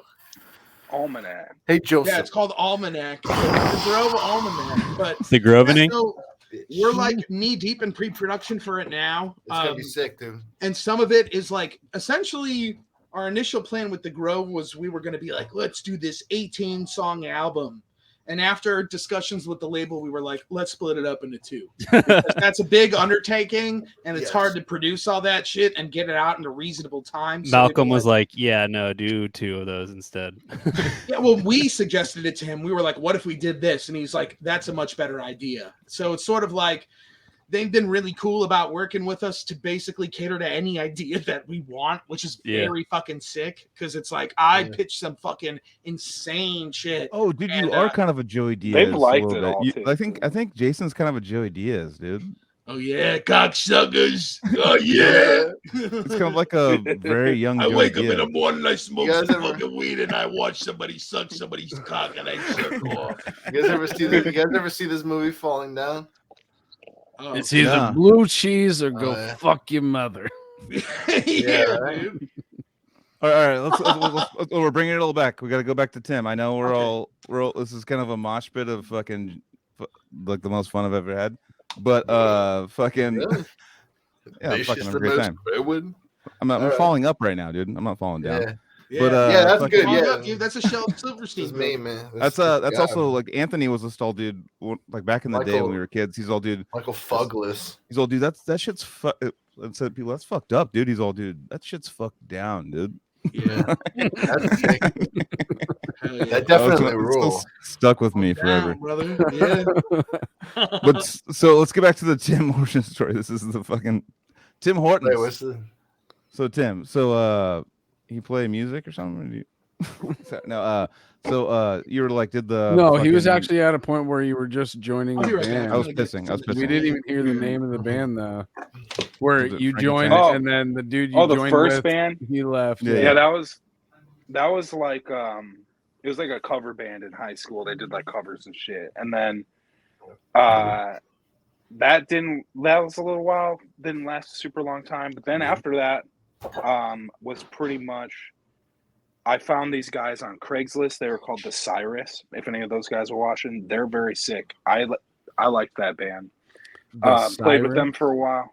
They were called the Cyrus. Just like it was supposed to be after like Cyrus, like the historical figure.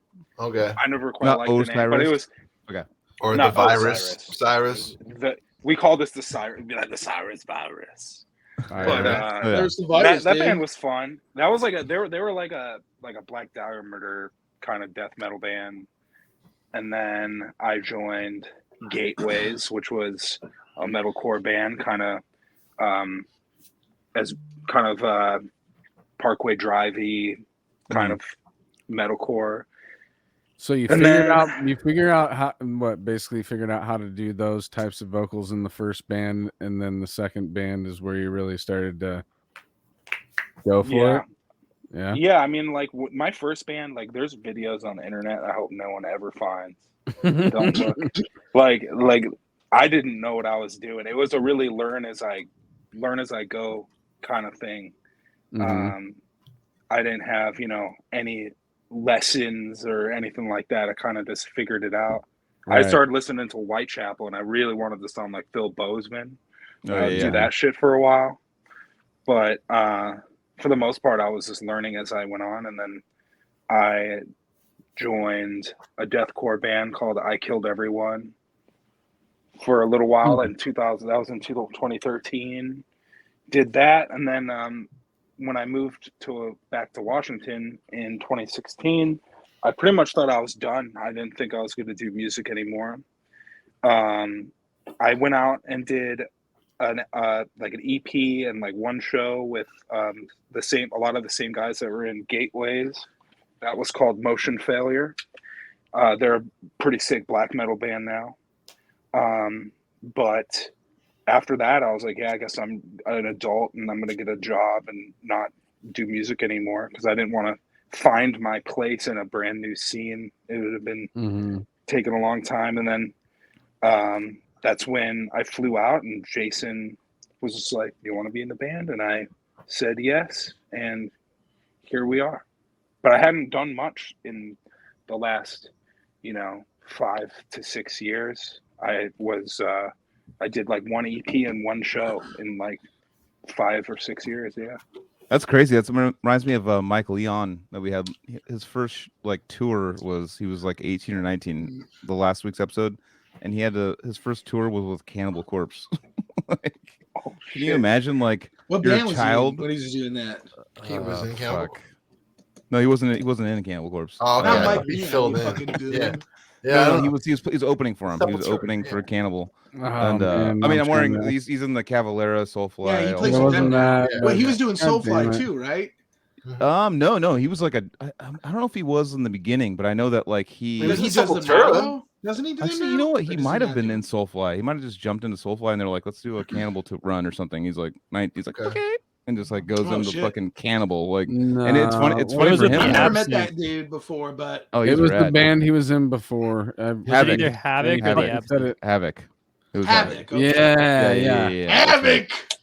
Nice Yeah. to Havoc. Yeah. Can you imagine just going from I like to play bass a little bit to fucking Touring playing with with Cannibal Cannibal Corpse? Corpse? Gee, That's that's nuts. Yeah. That's sold out Yeah. every night, craziness, And it's for him, even at that point too, it's he knew where they were and then toured with them and they became a band he loved, but he wasn't already into them. He was so young that he was like, oh yeah, whatever, let's just jam with them. And then all of a sudden he's like, I love this band.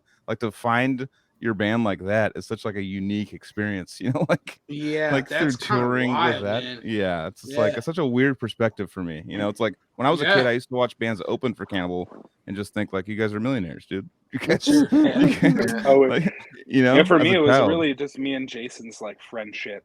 Because Yeah, we met such a long time ago, but anytime I would visit, I would pretty much see Jason. either at another friend's house, or we would meet up. And we've always like, Keep it fucks real with my we've always dogs. fucked with each other, and Yeah. talked to Tim, it was and kind then of a eventually no-brainer. this kind of came together. Yeah, I had brought it up to the dudes prior anyway when we were even thinking of people to get on.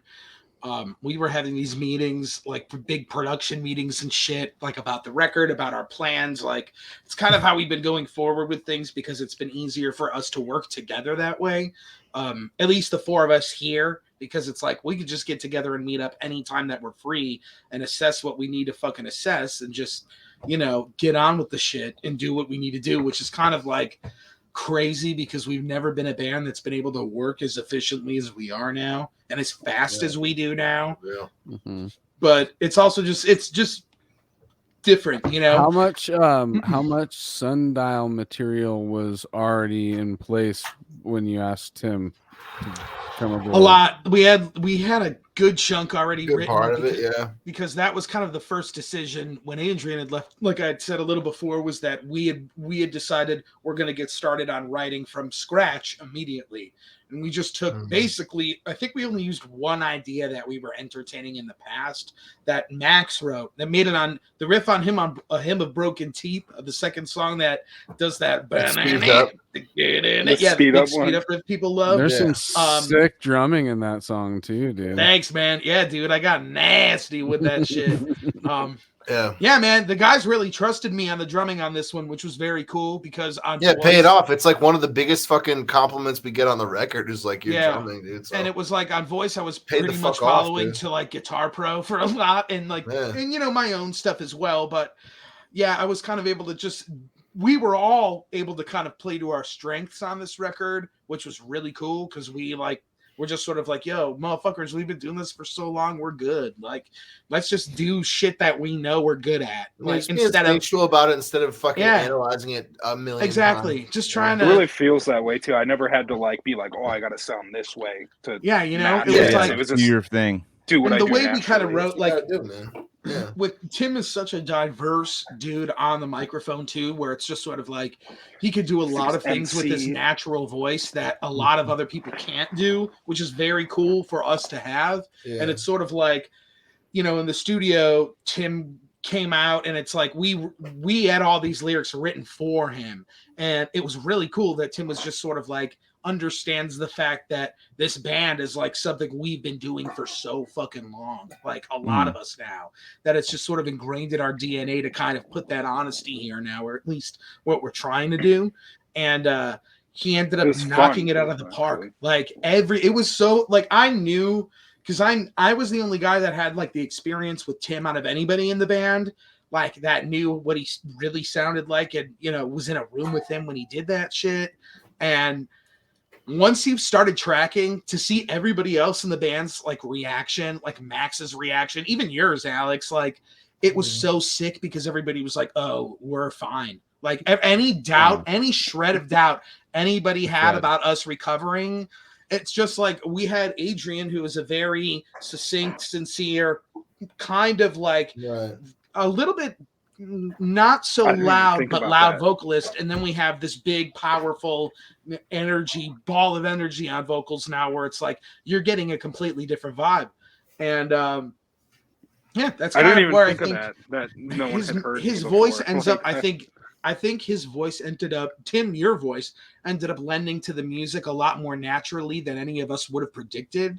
And I think that that's really cool because it kind of just shows this testament of how music can kind of gain so much over time. There's so much that you could learn about music, and it can grow in so many different ways through time. And it's kind of interesting to just see how we basically just did a 180 with our band, and it ended up somehow still being more successful than our debut, at least as of now. And to us, it's like, of course, I'm stoked on the accomplishment, and it's great, but it's like in this day and age, bands, it's like we could take another 2 years to put out a record, but no, we're going to try hard not to do that, and we're going to try and hit the ground running. So what's the new thing? I know, Tim, you're about to say, oh, 1 second, but what the new like process of a band? Like today, I'm waiting. Actually, just 5 minutes ago, I'm way into Deftones and Cross. Cross has just released a new song 5 minutes ago, and like, but they're doing it song by song, and they're Right. doing it like they're not doing albums anymore. Like, we've talked about this a lot. Right. Like, I'm trying to figure out like what's the next. Like, what do you do now? Do you do like a song, and then you do like a music video, and then another music video, then a song, then album, or like, what do you? Well, a lot of bands are doing that, and there's a reason behind it. Is that vinyl is still Spotify. fucked? It's still exponentially fucked for metal bands. You still can't get Vinyl's Thanks, still Taylor fucked. Swift. Yeah, vinyl's still fucked right now. And the thing is that the way metal labels work right now, the metal community and culture has worked as far as a business with that vinyl sales. Metal dudes love vinyl. Metal dudes love listening to records on vinyl. Metal dudes love collecting vinyl. That's the whole thing. And it's a lot of labels make most of their sales, and their bands make their biggest first week numbers based off of having vinyl. Now, I believe the current rule of the Nielsen SoundScan software that Billboard uses is, in order for a vinyl sale to count as a first week sale, it needs to be in transit shipping on its way to the purchaser by the release date. Okay. Either it needs to ship before or on the date to count as a first week sale. Because pre-sales used to count, right? Like, people would be like, they pre-sales did, and it doesn't count anymore. And pre-orders count as long as vinyl pre-orders count as long as they ship first week. That's it. But at the end of the day, it's like, kids are not fucking buying vinyl. They're listening to shit on TikTok and YouTube for free and not paying any money. And it's like the way that culture is adapting to consume media. If we really take our like blinders off, I mean, look at how we watch shit like Netflix and Hulu and streaming services where we'll watch like a mini series and be like, this is the most genius shit I've ever seen. And you watch it in a day and then you're thinking, oh, what's next? It's like we're living in this age where you're getting so much fucking content. At once, I mean, when you want it, on demand. Yeah. I mean, look at our label, the Artisan Era, is almost a concentrated label for a specific brand of technical death metal. It's like you could get this sound by listening to a ton of bands on that label, and it's cool. But it's like that's where our culture is kind of going towards. If we really kind of fucking pay attention to it. So why are we not taking advantage of the fact that motherfucking sloppy genius here is a sloppy genius? I have ideas for days. Tim has countless fucking ideas and is also a great writer. We actually have a song on the new album that we're working on where we used Tim's lyrics, and they're it's probably one of the most unique and dark, fucked up Warforged songs we've ever had, in a good way. In like, it was dude, I I love the way, dude, you are a natural, like, we were talking about one thing and you just turn it into a Warforged thing and talking about the album like perfectly. Like, I almost bought in and was like, yeah, totally. Let's go back into the Warforged album. Quit being such a nit sucker, dude. No, good. I'm a nit sucker. Dude, it's like a nit, dude. B&E, baby. I'm breaking and entering into your consciousness. I'm impressed. Joseph, you got something? No, I don't. I was actually gonna, before all that, I wanted to ask Joseph his thoughts on Sundial. Yeah, I was gonna say, what's your favorite song on this record, man? Oh There's man, I two like right answers, and if you don't say I like them all, say I like them all. There's only right answer. There's only two right answers. Yeah, there's what's the Bliss join to the, what is it? Bliss join to the band. That's one of your favorites. That's one of your favorites. Dude, that fucking, when that first riff comes in, like dun dun dun dun. Okay. Dude, every time I just punch somebody, like fuck yeah, man. That's awesome. He forges war with the first person he sees. Yeah. That's why you're getting blocked, dude. War. Yeah, I went into my music studio and Jason had sent me like an advanced track. It was probably No Man's Land or whatever. And I just showed it to Josh, my vocalist in Lasta Lucy. I was just like, Warforged has a new vocalist. What do you think? And they was just like, way better. And I was like, okay. That's funny. Yeah. So yeah, like, and that's like game recognizing game right there. Cause Josh, he's good. Josh is great. So, Josh is great. Totally. Yeah. Yeah. I've enjoyed it exponentially over time, like appreciating more layers. What I love the most is when you kind of like tease the prog early with Sheridan, and then it comes in again later. And when it comes in again later with the cleans again, it like, I don't know, just takes on more lushness, and then Oh, it gets yeah. heavier later and faster. And I just love records that kind of like don't just have 4 good songs and then filler. Like it kind of just, you know, gives you a lot Yeah. at the end. So Every Yeah, we song try to kind of stands give on its own. each song a life of its own as well. You know, that was the Yeah. idea, was to kind of like every song is going to be something a little different. Man, I can't wait to show you our new fucking record, dude. I'll send you all the fucking demos. They're like, hell yeah. They're It's insane, basically dude. like- it's gonna be fucking nuts, dude. yeah, it's not like even- we've been, Alex and I Yeah. have we've been like bouncing, we've all kind of been bouncing back some track lists and like just kind of listening to our demos that we have so far of all these songs, and it's like we have lyrics are all done, vocal demos are done, like pre-pro. Tim's Okay. learning this shit.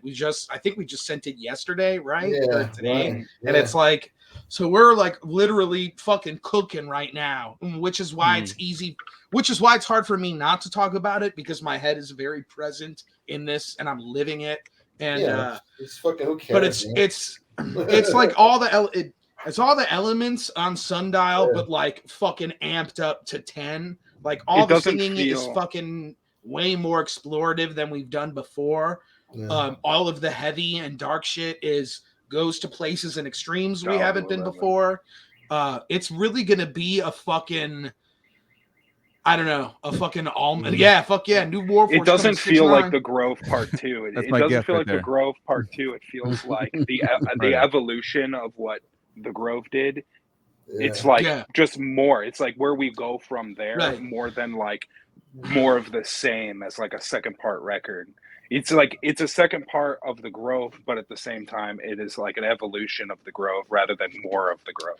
No, it's nutty. It's nutty as fuck. Yeah, dude. it's sort of it's gonna like- be I a mean, nutty ass record, dude. It's when gonna you're be so working sick. in real time like Trust we me. are, and the fact that it's like we're kind of learning as we go along with it, you just end up, the more practice you do stuff, the more you put into it, it's like you end up streamlining things. So You're the way right. this record's coming together, Put Sundial. it in started with perspective a songs lot. from like, we had some songs left over from Sundial that we knew were going to end up on this record. Like we had a ton to pick from when we were trying to find a track listing for Sundial. So we knew the few songs we had left over were making it to Almanac because we loved them.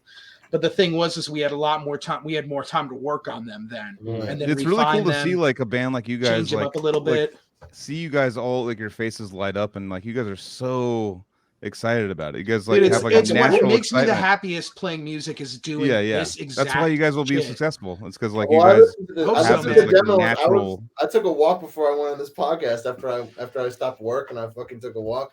I was listening to the demos then, dude. I'm, Yeah, like, man. fucking- I'm stoked on it, man. I Yeah, can't wait to fucking we're do our it. biggest, That's we're our awesome. own biggest fans, but at Yeah. the end of the day, it's just like like now that it's like we've been doing this for so long, we've seen so many bands go towards so many different paths of success, you know, being in the scene and even just watching from the outside, learning from other musicians. And it's sort of like, I'm at this point now with our band where it's like, we're just going to make a lot of motherfucking noise until people start turning their heads and they have no choice to be like, And you keep what's making it. going on Keep here? writing, keep getting like keep the Yeah, fucking we're shit just gonna coming out. keep it coming, man. We're actually Yeah. this Monday we're launching a podcast called The Grovecast, where we did 9 episodes where we filmed an episode on each track on the record that goes into the process of songwriting, coming up with the ideas, and just us talking about the music. And it's a new type of content thing we're trying to do instead of just like we hate playthrough videos. Like our band is not, we don't like doing them. Everybody feels like it's a fucking chore, and it's kind of like, and not that there's anything wrong with them, I think they're cool as fuck, but it's just sort of like a pain in the ass sometimes for adults to just, it's weird, it's a weird thing, but it's like we're trying to think of, that's where I'm saying it's like, let's be creative Trying and to do take something these different is what you're opportunities to saying. do something that's different and makes us happy. Podcast, You know, it's like, what's easy? We Like, love do a talking podcast. about Dude, shit. my fucking mom has a podcast probably. Like everyone's Yeah, got a dude, podcast. exactly. That's And That's it's not like, different. I Artisans- I saw subscribe. down Do a on- one take down on Grove fucking Street the other playthrough. day. Yeah. Hopefully. She's Yeah, talking to her friends while she's getting her hair. I lived on a Grove Well, Street for a while, yeah. for a number of years, Yeah. which is Dude, I part of think the I did influence too. of the name. But Yeah. the name The Grove essentially means a collection of trees.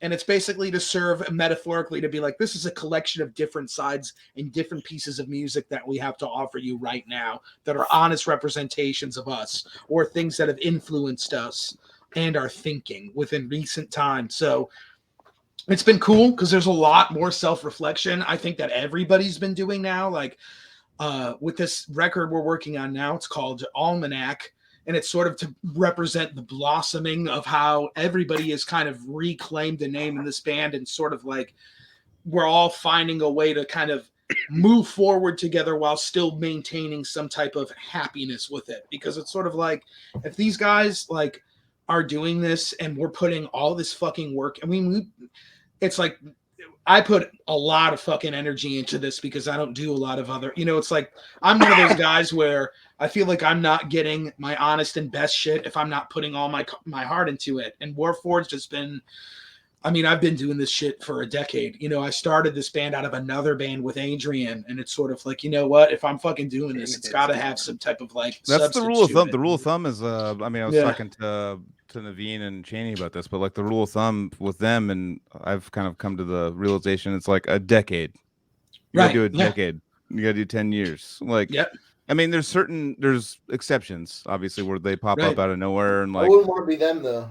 That would Yeah, because now dude, I would not be able to handle being like famous really quick, like some guys get. That would suck, dude. I mean, now you guys are famous now. My life would have been fucked up if that had ever happened to me. We're not. I mean, we're famous as far as like we got to tour with There Was a Nile, which is sick. But it's we're still a small ass band, and it's like we're trying. Like I think it's a common misconception because the word famous doesn't really exist in death metal. It's kind of like there's like we got a second record out now, and now there's people that are like hitting us up for shit, and I'm just like, I don't know what to do because it's like, why do you guys are like we're.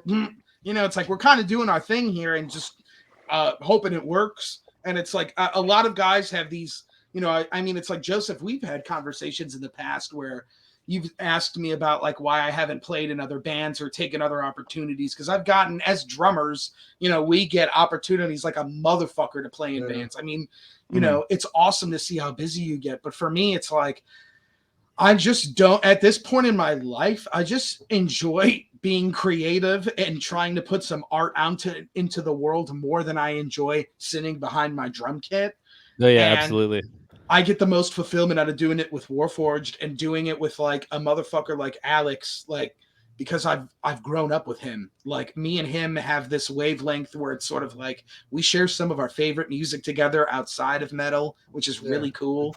And it's been cool where it's like I could show Alex new ideas and some things that sonic, and it's like we were able to challenge each other in a way, which I think is something that a lot of bands kind of put their blinders onto in certain aspects. And it's kind of nice to have that creative influence together because our production team is like, I mean, we have ideas. We already have like lists of ideas for projects and albums after the one we're working on now because we're so hyped. It's hard not to get ahead of ourselves too. Yeah, it's that's the big challenge right now. It's kind of like idea for this shit. It's like, oh Jesus, right? Like, but I mean, it's kind of like this day and age. It's sort of like we're getting older. Like, what can we do? We can try and make music that's sick.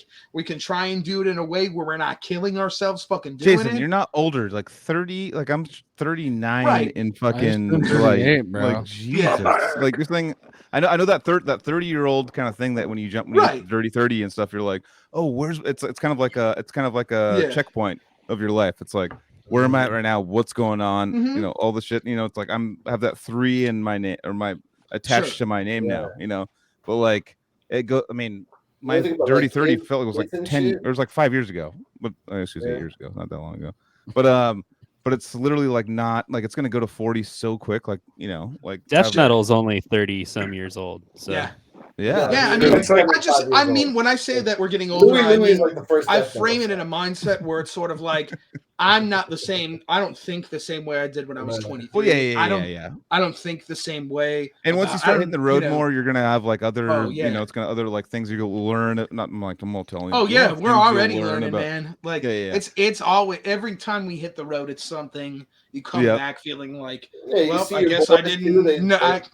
Expectations are always challenged. So you can do like a summer slaughter. You can do a summer slaughter with like 50 bands on it and have to listen to death metal like all day and be like, all right, dude, we'll if that even continues, honestly. I don't think it will. Summer slaughter, I don't think they've brought it back since the pandemic, have they? No, I think it might come back in a couple years, be my guess. Yeah. that if it's gonna come back. You know what I mean? Maybe. Because like Yeah. Oh, trying to recover. Because right now, like even right now at work, I was at today. It's like, oh, our our office is infected now. It's like everyone has to go home. And I'm Yeah. like, oh shit, we're doing this again. Like I was like, oh fuck, that kind of made me scared of purchasing tickets in the future because I was like, shit, are they gonna shut shit down? Like Right. I'm like worried about like that like excitement that we had in 2020. Like me and Trevor bought like so many tickets to things, and then like would just like, oh, is it gonna happen? I remember the last thing that was like on that we're about to go see, it was Norm Macdonald.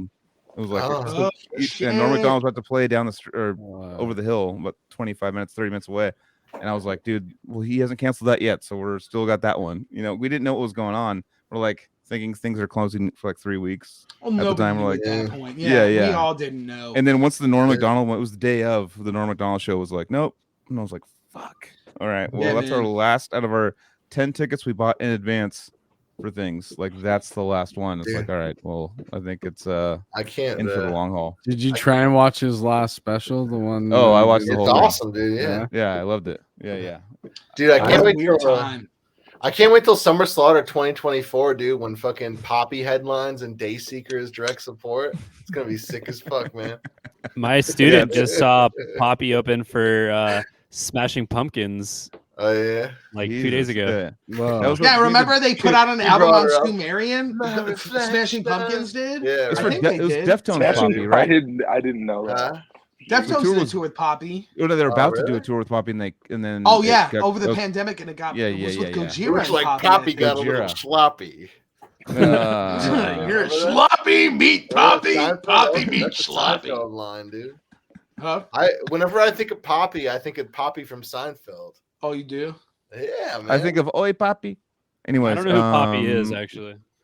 Poppy's it's like a Female Swedish vocalist or something? or- female vocalist. she's Yeah. It's like a Swedish YouTube melody. star. It's and just it like her. got- I thought she was a pop Right? star. Like, I guess my girlfriend star. knows the story of Poppy because she's like savvy with internet shit, which is awesome. I love the fact that my girlfriend has tapped into a side of culture that a lot of metal guys are way too afraid to go Yeah, into, man. because I learned so much just by like my girlfriend going on TikTok, and I'm just Yeah. like, every time my mind is blown, like I'm fascinated by something new culturally. But I think it's sort of like, if your band is going to be filled with old guys that are just like TikToks for kids that like or No, find no, no, reasons to hate it, it's like, good luck If you're trying to get like ahead. if you're a newer band coming out and you don't have like an established Yeah. thing going on, and you decide ju- to do like, and you're like, fuck TikTok, fuck all the social media platforms. It's like, Right. well, like I've seen like I have like 5 or 10 friends that have like done a TikTok that's gotten like over 5 million views. You know what I Right. mean? Like, Right. and or just exactly, randomly and the it's like, you know algorithm what? grabs it. The algorithm Yeah. just grabs it and just goes like,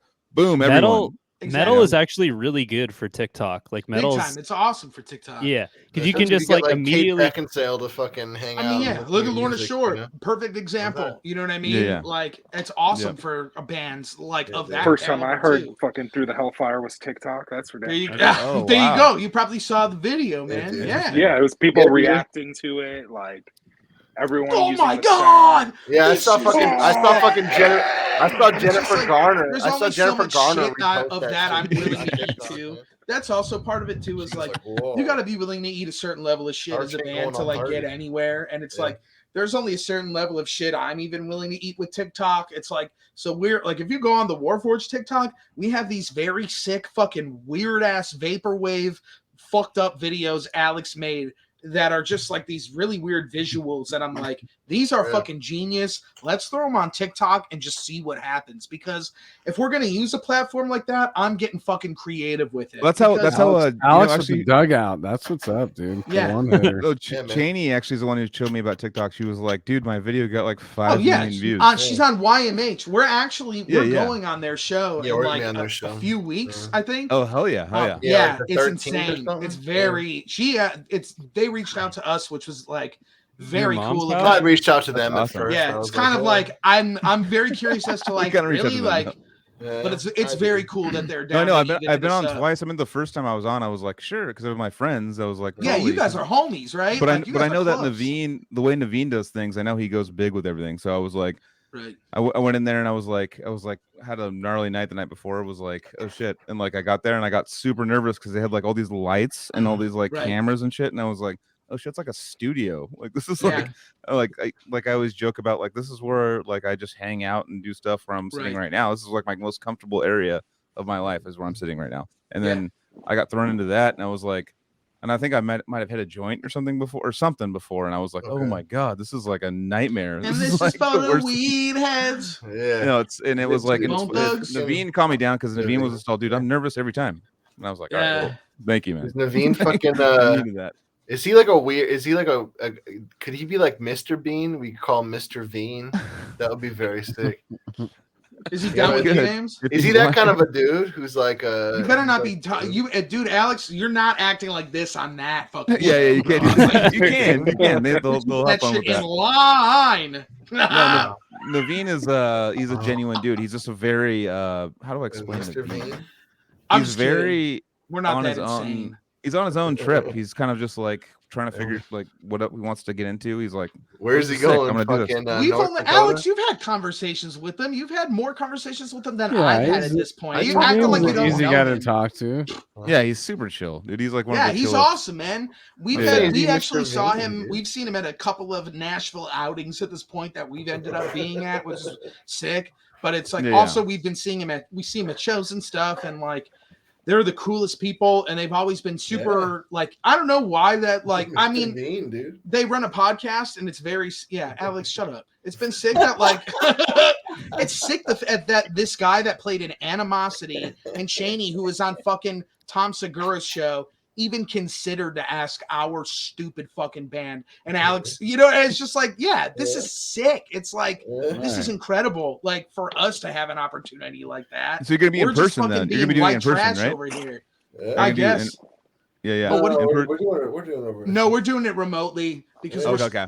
we're working on stuff here. So we're all, I Yeah. think the four of us that live in Chicago are meeting up at our Max's and Alex's parents' place to do the episodes because that's our HQ is this big ass house in Naperville, Illinois. Hell And yeah. it's very Oh sick. yeah, dude. Getting naped. Yeah, it's awesome. And it's just like you know, it'll be interesting because it's sort of like I feel like we have this thing where we're still trying to figure out like the press thing where it's like everybody wants to talk, but some guys like I think want to talk, but then they're like, oh, I don't have too much to say. And then it ends up being this thing where we're like, well, let's just all fucking do it. You know what I mean? Like we're all here, we're all homies. Like we could all just chill in the fucking room together. And it's so much more, I feel like it's so much more fun to kind of, we're all people, we're all like friends, like Jace, Max, and Alex. And I have known each other and have gone deep into this band for long enough to where we have like our own language as far as how we speak. So it's just kind of like, I feel like, you know, we just want to be this band that's like, how can we kind of like show that in our music that it's like, yo, we're like a family, you know, it's like, we're like, we're a band that it's like, we're not made of guys that just, you know, we're made of guys that did make it in the past. But as far as like the four musicians of this band, like the guys that are playing the instruments, it's like, we've been working together for longer, the majority of the time, like longer than this band. How am I worded? I don't know how to word this because I'm baked, but I'm fucking it's like how long like have the four of us been Banjo-Kazooie. playing music? Out of it's how long we've been a Banjo-Kazooie. band? So we've been a band for 10 years. We've had this lineup for how many years? It's like four when of you us. guys are in the backpack. Instrumental. The four of us Max. since How long has Max been in the 2016, band? 6 years. Okay, 6 years. Not as long of a time as I thought, but long enough to be. That's a long time, dude. That's the longest that we've had for like a concrete long lineup time. of like guys that play the music. The best is that this episode's called you know, it's like your episode, but there's weed in the background, and we're just in the darkest weeds that we could get, like, like the most, like the fuck. Oh, even fucking Jedi is fucking chiming in. But, yeah, man, and it's been awesome to just kind of like, I don't know, inject kind of our personalities into it. Like, Tim's got this really cool song on our new record, which has a lot of, I feel like, language that is very specific to how Tim writes and talks, and I think Oh, it's yeah. very cool. But it's also very unique to how I and Alex write. So it's cool to kind of have this melding in this song of like, oh, this is like Tim on a Warforged song, which is really fucking cool because it's like, oh, it's Warforged. Like his voice is becoming one of ours, and it's like, I think in the future, whatever we're gonna do after this, it's like we're trying to incorporate more of like an everybody, like we're talking about everybody getting in the room and writing the record, like fuck a computer, you know. Well, we'll have a computer there to do the electronic shit, but you know, You can like fuck a I mean, computer it's nowadays. kind of Let's- wild how like You can't being fucking in this do it. studio recording the Grove was really like one of Yeah. the first times I was in a room doing anything with you guys. yeah, Mhm. for real. Pretty I mean, much it's- like it was just We like, had practiced hey, a you're in little the bit. band. We had The next like time 3 I or see 4 you, songs we were doing shit with. But Yeah, we had jammed a couple times before we went in, but that just was to make it. sure like, it was legit. Yeah, that was still all the first experience you really had with us. Like, right. you know, Can I ask about how the tour went? Because I hung out with Jason Cool. after the tour, but I wanted to hear your Alex lost his phone. you Yeah, I did. guys. Alex lost his wallet and phone. Put it on Yeah. top of the van. And drove away. I didn't lose my wallet. I Yeah, Laura, I yeah, had fuck my you, wallet. idiot. Dude. Yeah, remember Lost your that wallet in Kansas and phone? City, That's the Kansas stupid City ass. tail end of the tour, Kansas man. It was City. like the fourth to last show. Yeah, No way. stupid ass. It was I fun. fucking- It was. I got fun. too drunk. Oh, They gave us. That was First of all, I fucked up. dude, that's They gave so us funny these- you brought that up Yeah. immediately. That's hilarious, They dude. gave us these fucking. They gave us these backstage beers that were like super high alcohol content. Yeah. And I was used to just like they would drop cores off or something, and it's like this shit was like 8% that they dropped off. So I was like drinking it, yeah. And I was just too fucked up. I was hanging out with the Otme guys, so I felt like I needed to be macho and hanging out with those Yeah, guys. you guys know man. that band Otme Yeah. in Yeah, Kansas those guys City? cool. fucking Riffers shred. on Unique And I Beer, was they like, fucking those, rip. those guys are sick fucking rednecks, Oh, yeah. and I like want to be redneck with them, dude. You know what I'm saying? They're all- They are, You're man. more I come out. redneck You were than just they are, wandering dog. No, they're around, fucking- like, they- like dude, wide-eyed. Those are those dudes that are like their dogs are like not their Yeah, we'll buddies. tell you- Their you wanna dogs know- are like fucking like they hunt for them and shit. That's like the kind of place they They're live. like, You guys want to know what actually happened that night? Yeah. You want to know how it really went down from like Yeah. our perspective? Yeah, You want to know, yeah. Alex? You want to know how? I know how it went down. Yeah, I know you lived it, dude. Yeah, man, I lived it. It was awful. We don't have to dude. talk about it. We don't have to air it We out can on talk here. about it. We can air it out, man. shit. This is like Well- Philadelphia, dude. No, man. it's We're sick. gonna It's fucking funny, answer man. like It's that, just you like- know, man. Alex, I I got would out. I of would the- not mind. I would not mind hearing it. We were getting ready to leave this show in Kansas City, and we had an overnight drive because where were we driving to? Fucking Chicago. It was an 8-hour drive back Yeah. home. Yeah. And our plan was we were going to get home, and then when we got home, me and you were going to drive home to get back to our apartments to like chill and take a shower and Yeah, like to chill. like yeah. and have sex with our girlfriends. So Yes, we were just yeah, like, yeah. let's go home. Exactly. And we drove home and like, but like, this was the thing. We were getting ready to leave the venue and we couldn't find Alex anywhere. We were calling him. He wasn't picking up. And then finally, like, I go to our van and Alex is in, like, it's parked in the alley of this venue. And Alex is just like, passed out in the passenger seat. And some of the guys, I'm not going to say who, but there were some people doing acid.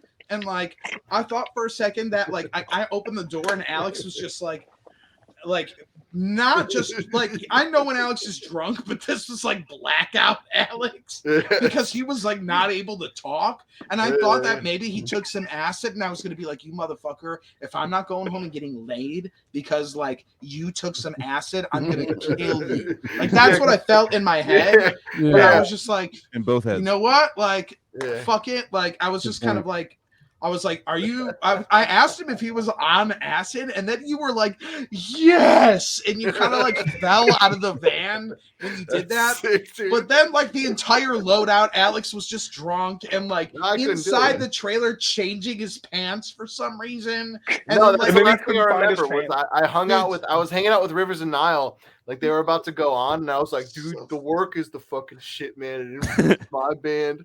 I fucking respect you guys for making it. I was like really giving them the fucking what is about their fucking about the work because I love it. giving them work. Yeah, they're just I getting was ready to giving them play the and work. don't want to hear it at this point. They're just they like, were just Jared's doing his fucking drumsticks. yeah. Oh, thanks, man. Yeah, thank you. Oh, thank you. They I like us appreciate though. it. They I actually appreciate like our band, which is pretty cool. No, it was fucking Oh, sick. they're But rad. Yeah. Dude, Yeah, Joel has a few of those stories on tour as well. Dude. Yeah. But then yeah. Alex I lost remember. his. This is where it gets even better Yeah. because No, I we're put in my- the van and Alex comes I have to to after piss. he stops after he sobers up. Sorry. Yeah. It's all good, and he loses his fucking phone and his he can't find his phone or his wallet. So we're at a gas station 2 blocks from the venue. We have to go back. I was like, We're "Where's my looking stuff? I don't have everywhere it." for his shit. He's like, I can't find anything. Where the fuck is my wallet? And then you were like, where did you put my shit? I was like, I didn't touch any of your things, Alex. Like, you were like, you sure you didn't see my shit? And I'm like, no, I didn't, dude. And I remember you had to go back. You were like demanding to go on Rivers' like bus because you were like, I was on there. It's gotta be there. And like they were like, nah, it's not on there. I'm like, dude, I don't think it's there. Like I was like, yeah, you were trying to, and we were like, dude. let's just go. And then like, because at that point everybody was so mad because we wanted to leave and go home, and I really wanted to, come back home.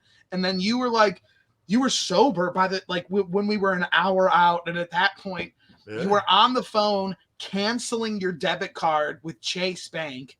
And it's like you made us call. You borrowed somebody's phone to call your girlfriend to tell her that you lost your phone. I think it was you were like, Max, I gotta call Tia. I gotta call Tia. And like, you had to get this out. And I get it. Like, that was a smart move on your end. But then it was just dude. Then this is what the best genius part of it was. I was like, Alex, because I remembered, and I was like, wait, Alex, didn't I see you changing your pants and passing out in the trailer? And you were like, oh. So we pulled over at the next truck stop we found. And then sure enough, his wallet was there. And we found his phone. And he had already canceled his card, so he couldn't use it. And, the phone had gotten run over at the venue, dude. Oh yeah, we found your. Was it broken? Yeah, fucking anytime he got me my phone, he was like, "I'm sorry, dude." It's like you probably put it on the roof. Who said that to you, Andy? Yeah, he's like, "I'm so sorry, dude." Baltimore, I'm sorry, dude. I'm so sorry, dude. Yo, I broke my phone on a tour this summer too. I broke my phone on another tour, dude. In Canada, Yeah. I broke my phone. It's so sick, man. Yeah, I'm gonna get a gun and bring it on tour so I can shoot your phones, dude. How was your story, Joseph? How'd you break your phone? Dude, it's a sick story. We had a day off in Austin, Texas. It was like 99 degrees, like as hot as possible, like fucking August 15th or some shit. So like the first day we go to the watering hole and it's super fun and we ride scooters around. And then I wake up the next day and we don't have to leave till like 11. So I rent like a bike and I just go like bike up to University of Austin. And it's like a beautiful campus. And I'm just like cruising back and we're like about to leave in like 5-10 minutes. And I'm like, fuck, they don't even know where I am. Like, I better get back. I'm like filming myself or doing shit. And then I just like put my phone into the fucking basket of the bike, but I don't realize that the basket's like got big holes in it. So immediately my phone just fell onto the ground as I was riding on an electric bike. That sucks. So I turned back. It was totally cached. And then I'm like, dude, they're going to take off from our like campsite and not know where the fuck I am. So I like had to get back because like, and then suddenly I like made it back. And I'm like, dude, I broke my phone, but I had brought a backup old phone that itself was broken, but still worked. See? That's what a professor does. Yeah, But backup, yeah, to this fucking day, on my Google Maps history, like Google saves all your data. So like I can trace the entire tour up to Austin and then it fucking stops because that's where my phone broke. So. Right. R.I.P. baby. Oh man, but that was a fun night, fun day in Austin, and that was a sick tour. And fucking also, just when I saw you guys play the LA date of the Rivers tour, that was such a fucking fun day. I showed up early, hung out with you guys, especially awesome, Jason. man. You Yeah, fed me so fried fun, chicken on the fucking dude. stage of That picture is 1720. like fucking iconic, dude. I met fucking Tim for the first time, hung out for a bit, and gushed over the record. And yeah, you would have had it by then, Yeah. Sent it to you. Yeah. Yeah, and I got to hang out with all these guys. And then I played that venue with Rings of Saturn like 2 months later, and it was like, oh, I've already hung out here. Like I know exactly how it is. So that was like a great fucking experience, training, like Awesome, prep dude. for me. That's awesome, dude. Hell yeah. yeah. That was awesome, dude. Dude, Yeah, that was such a fucking fun good show. spot, man. That was a cool That was a good venue. show. It No, sounded that cool, spot it actually felt cool. sucked ass, but it was a great time to hang out with you guys. Everyone's like, that's the sickest place I ever played. He's like, that place sucked. Actually, No, No, I mean it's we had free beer, so that was all that mattered. If Yeah. I had to pay for alcohol, I would have been really mad. oh, dude, that actually makes or break event. It was only Makes or 6 breaks shows a because I venue. got to hang out with you and Ricky, and then like Tosin Abasi shows up in a 27-piece leather suit, and I'm like, why is this motherfucker at this show? But Oh, it's like dude. sick. Yeah, Ron Casey from Inanimate was there. Yeah, Fucking our hung boy out with Ron him, was there. dude. Oh, I out hung with out with us. Ron for a while. Yeah. Yeah, it was Ron awesome. fucking rules, man. To We violently went to vomit, Hardy. dude. Yeah. Yeah, TVP. Yeah, Before dude. me. He's Yeah. my like predecessor. Dude, it's moments yeah. like Oh, that yeah, that I man. had like some fucking like imposter syndrome because I was like, I've never like gone on like a tour like this, and I'm like, there's Toes Abasi right there, freaking this guy right there. Yeah, Tim's Like, what am I thrown doing? in to touring at that level. That was the first tour. Like Tim didn't even get to do our like smaller tours with us, so he was thrown into the fucking fire. Like I'm so Really, like yeah, Tim did a great job adapting every way that you did, dude. Like that's not That's easy awesome. shit to do, especially like when we were basically playing. Like we had made this very conscious decision on that tour to be like, fuck playing like only one new song. We're playing only one old song and doing all new shit because it's Yeah. like Like a BT we worked band our kind of thing. asses off on Yeah, it. Like, we didn't care. and fuck Yeah. it, man. It's just like, yeah, A little we bit started, of it was because I didn't want to learn it, but But Yeah. it's also just like Crazy Tim should be shit, singing bro. songs that he's more confident on, and it's like Tim Yeah. knows these songs. Fuck it, Yeah. and we all are dying to play this new shit. So it's just like, why are we gonna just like to the 10 fans we have that want to hear like Yeah. the older shit? It's like we're all that's not discrediting it by any means, but it was just sort of a decision to be like, this tour is going to be brutal. If we could have some fun with it, let's have some fucking fun. You know what's a with it. trippy fact you know? about talk about Tosin and stuff. I remember doing the tour because he was filling in the first time I met him. He was filling in like Animals had never toured. He was filling in for Born of Born of Osiris. Osiris. Wow, Yeah. yeah. And he Remember Slaughter he walks, 2009? yeah. He walks out of his van or whatever, and he's like in some every day was like a new outfit, and we were just Yeah, like, man. Jesus, man, like what? You got Like, it that was drip, like, boy. no, I know. I was like, but he just rocked it. He was like, Yeah. just had shorts like oh high and like it'd be Yeah. like salmon color, like everything, and we were just like we're sitting there with like fucking like camo shorts on and fucking Yeah, like a and death a metal Yeah, shirt. it was insane, dude. Yeah. Yeah, and he just walked up to us, was like, just what up, dude? It's totally like how he is today. He's exactly the same. He's like Yeah. had that style back then, and like it's like he's not like if you see him nowadays, like oh, he must have like he's on the cover of all the guitar like world magazines. He must have Yeah. like got all cocky. He's been like that since he was flying Yeah. out and making nothing. Like he was And No, like there- Like there's cyberpunk. there's Yeah, a He's thing a that fashionista, similar to me. I'm I into saw him fashion. on Yeah, fashion. I respect a man in a fashion, baby. Yeah. I felt Morgan Fashion Morgan Nitsa, dude. Morgan what? Morgan That's my other Arjun. producer name, dude. Okay, Fashion so Nitsa. there we go. Yeah. Hell Yeah, that's dude. sick, actually. Dude, you're I was like, Italian, dude. Anthony, your Italian's fucking weak right now, dude. It's- You got the weakest Italian. It's all good, fucking- dude. He's Yeah, like you man. guys are talking. Remember, he's like the loudest one wins. He's all. Yeah, He's all. You guys are yeah, going. he's you're all- like he's Adam more- Driver's Italian accent, dude. Come on. Didn't that stink though? Did you guys see that movie? It stunk. Morgan. No, all right. The So, Cynic hoodie the speaks DVD volumes. that, A very Gucci movie. Remember that movie? Listen for a Adam second. Driver. Yeah, there you go. Listen, Yeah, listen to me. There we go. Okay, there's Listen to Italian. me. There we go. There we go. There it is. There's the drummer Right. on Frederick Thorndahl's Special Defects. His Mhm. name's Oh, yeah, yeah. Morgan Morgan Arjun. Morgan or Angren? something. Argan. Yeah, Argan. And- Yeah. Argan, there you go. And he had put a DVD out, and I'm pretty sure there's a section of the DVD where there's a jam session between Tosin and him and another bass player. Forget who the really? bass player was, but I remember part of Tosin's interview on the DVD was talking about how he's really into fashion, and he always has been. Yeah, yeah. And It's cool. and actually, he like some of the shit that I see him wear. I'm like, damn, it'd be fucking cool to be able to pull that shit off. You know, He just can had if he you had the try, man. confidence. You He really had the can. confidence. Yeah, We had the that's all you like need is no the one had the confidence. but no Yeah, one in I'm the too scene fat had the to look confidence. sick like that, you know. That's not true, dude. Look, I'm but- fatter than you, and I dress like a fucking sick ass motherfucker. Dude. I always get compliments on my outfits. They do it, I get compliments in front of you, dude. Come Yeah, on. Why don't you got the guy next But to you? you Why got a don't you learn style, from dude. him? Alex, We got Alex. some genius. Alex is being sloppy genius.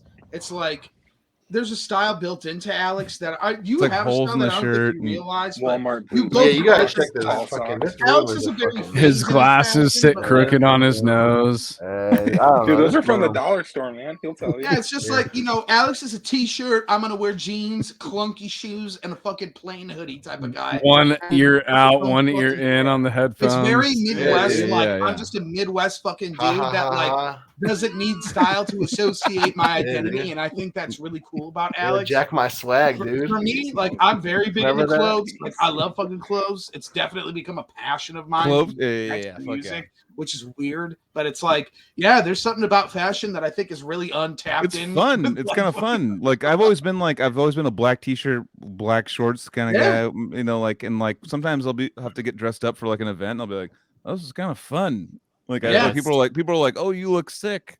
And I'm like, Right. oh shit, no one's ever told me that. I don't. It's a Yeah, weird dude. I know. The Doesn't problem it with feel fashion good? is it's Doesn't it feel good to like feel It's like expensive. you It look is good? expensive. You go to Ross, so you can find some fucking deals at Ross where it's like Dress that for button-up less. shirt, Accessorize and Dress just for wear less. matching.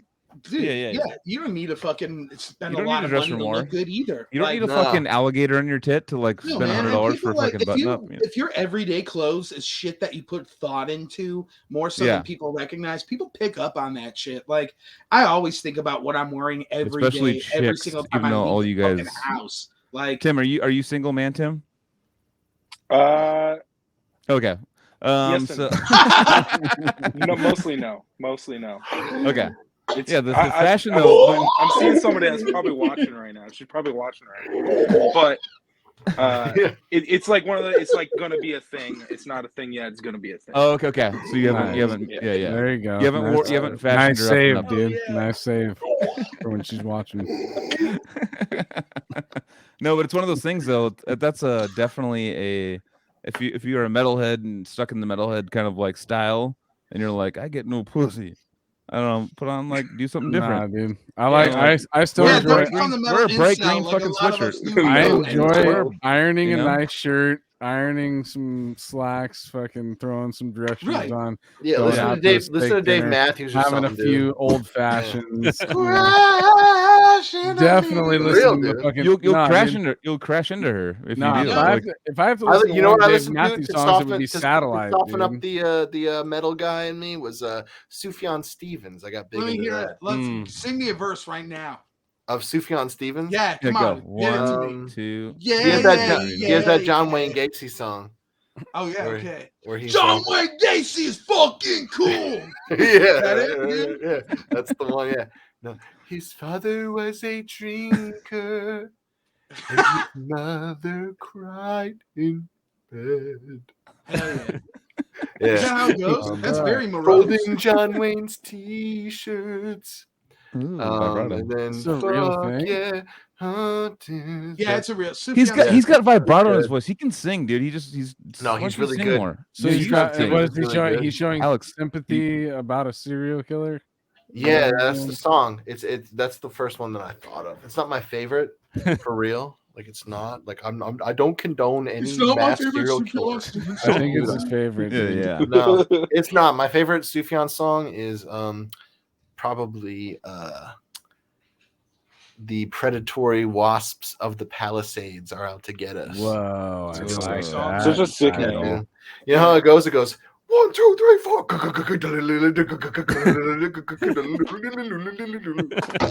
Oh,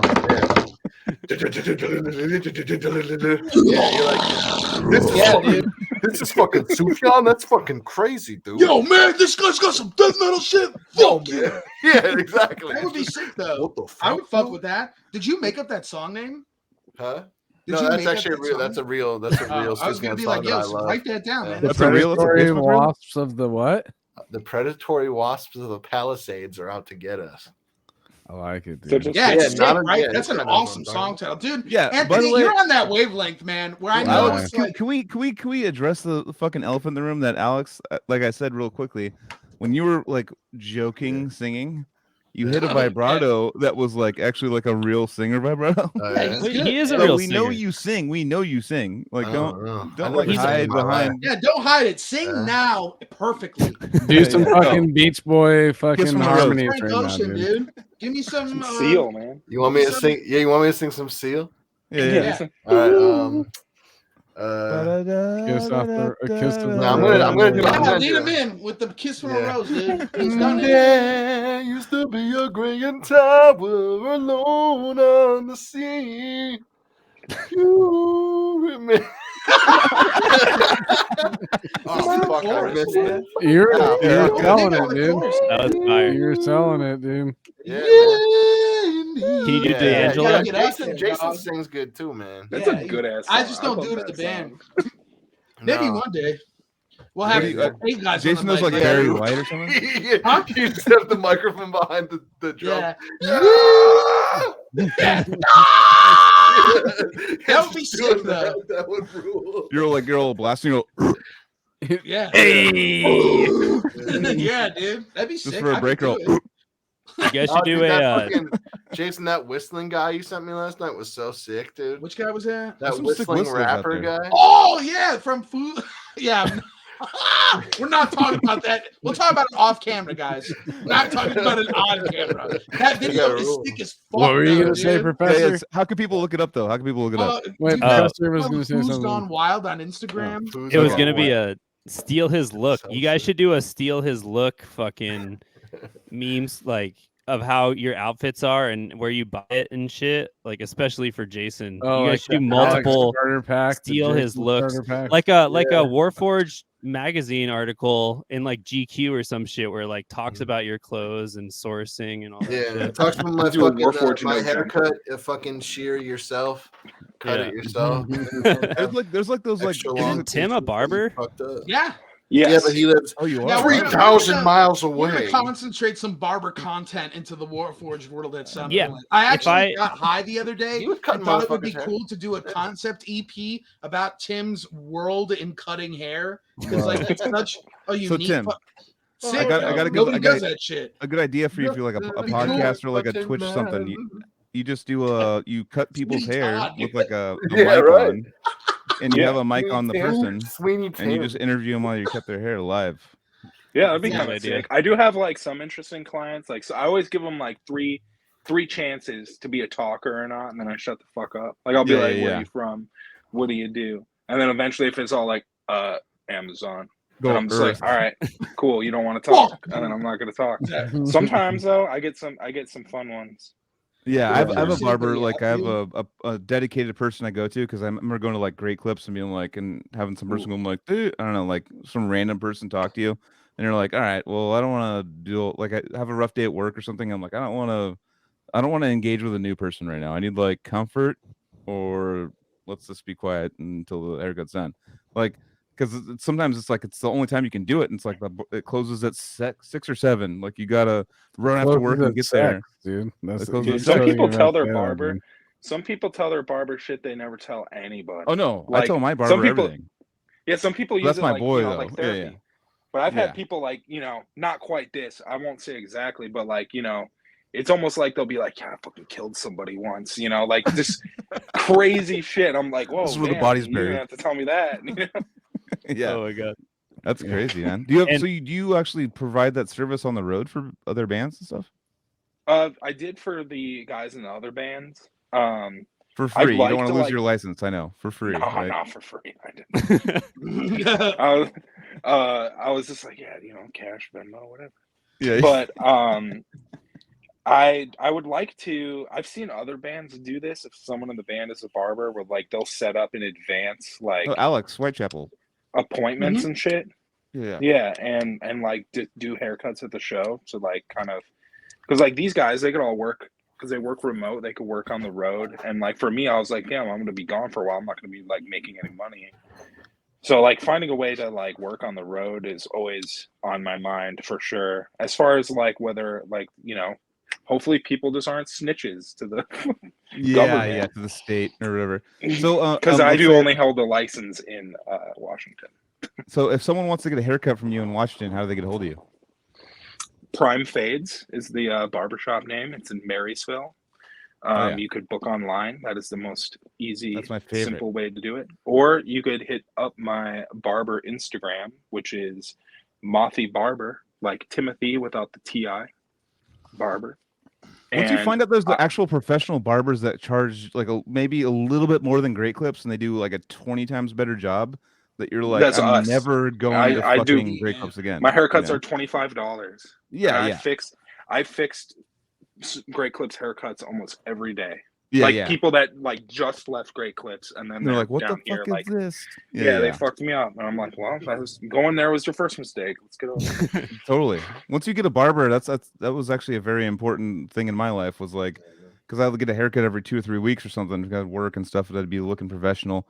And I was like going to Great Clips, and that sometimes there's just a fucking patch there. It's like, Yeah. sometimes Especially there's if like you want like a fucking fade.